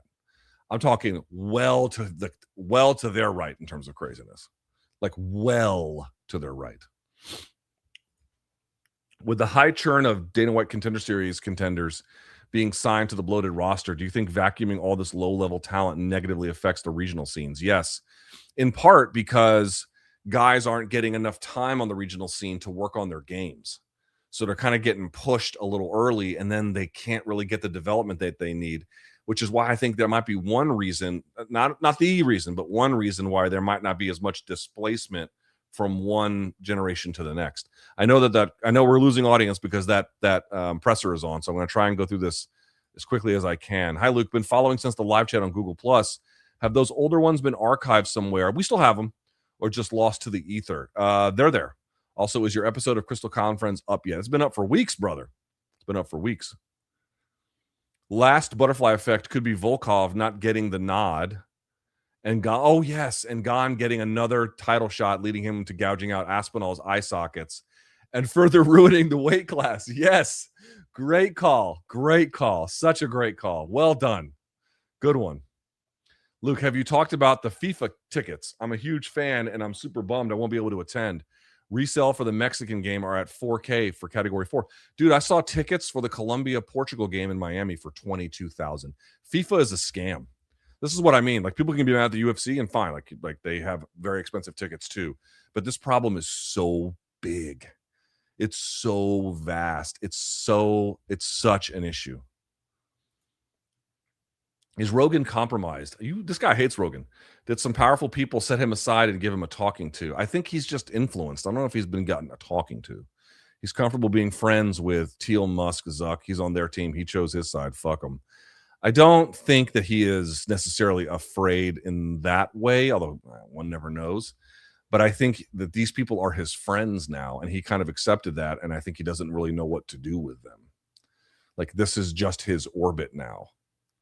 And how you extract yourself from that is not so simple. Luke, my dad passed away last week. Any advice? It's the same one I get when other people ask me this kind of thing or say this kind of a thing. I'm very, very sorry this happened to you. I hope you're okay. Take good care of yourself. Do not fall into bad habits that you could carry well past the point of mourning, and take the time to grieve. I'm terribly sorry that this happened to you, and I hope you're going to be okay. But take your time and stay with good, healthy habits. Luke, do you follow the social media channel Man on the Mat? I do not. His shtick is great. He interviews. Oh, the guy who roasts fighters and then spars them wearing a suit? Yes. Your burn on Dariush just reminded me. Yes, he's actually kind of funny. He interviewed Mickey Gall. It was like, a champion's heart. He's like, well, why did you name yourself after that? Where's the Crystal and Kyle Friend show? Check it out on audio platforms or on Substack. Not on mine, on theirs. You can see it there. Moises, welcome to the party. Why didn't you pick Ulberg on MK, you donk? You don't think CKB has a plan for Jiri? It's not that I don't think Ulberg can't win. It's just, dude, like, Jiri does this shit with everybody, where he just eats a bunch of punches and then marches through. I mean, could Ulberg win? Of course he could. But I just can't pick him. Look, what do you think is going to be the state of UFC fighter roster once the Paramount deal ends? That's $1 million question. I think it's probably going to look pretty similar. Not the same names, but the size of the roster is going to be a function of the amount of events that they have to fulfill. And I don't see that changing necessarily anytime soon. I think this gentleman just did this one already. So again, I'm going to say I'm incredibly sorry to hear this. And if you have any further complications, just email me. Reference this live chat. Luke, in honor of Jordan Breen, who is making the all violence team on the current roster. Ooh. All violence team on the current roster. Kevin Vallejos. He'd be one for sure.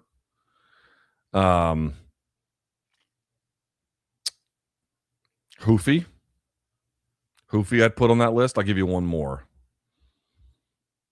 I'll tell you what, Alice Pereira might be on that list. That shit was ridiculous. That's a good question, man. I would not want to take that from him. Obviously, he's not around anymore, but I wouldn't feel right just doing it. Yeah, I don't know. Luke, Trump going to 327. I'll boo him loud.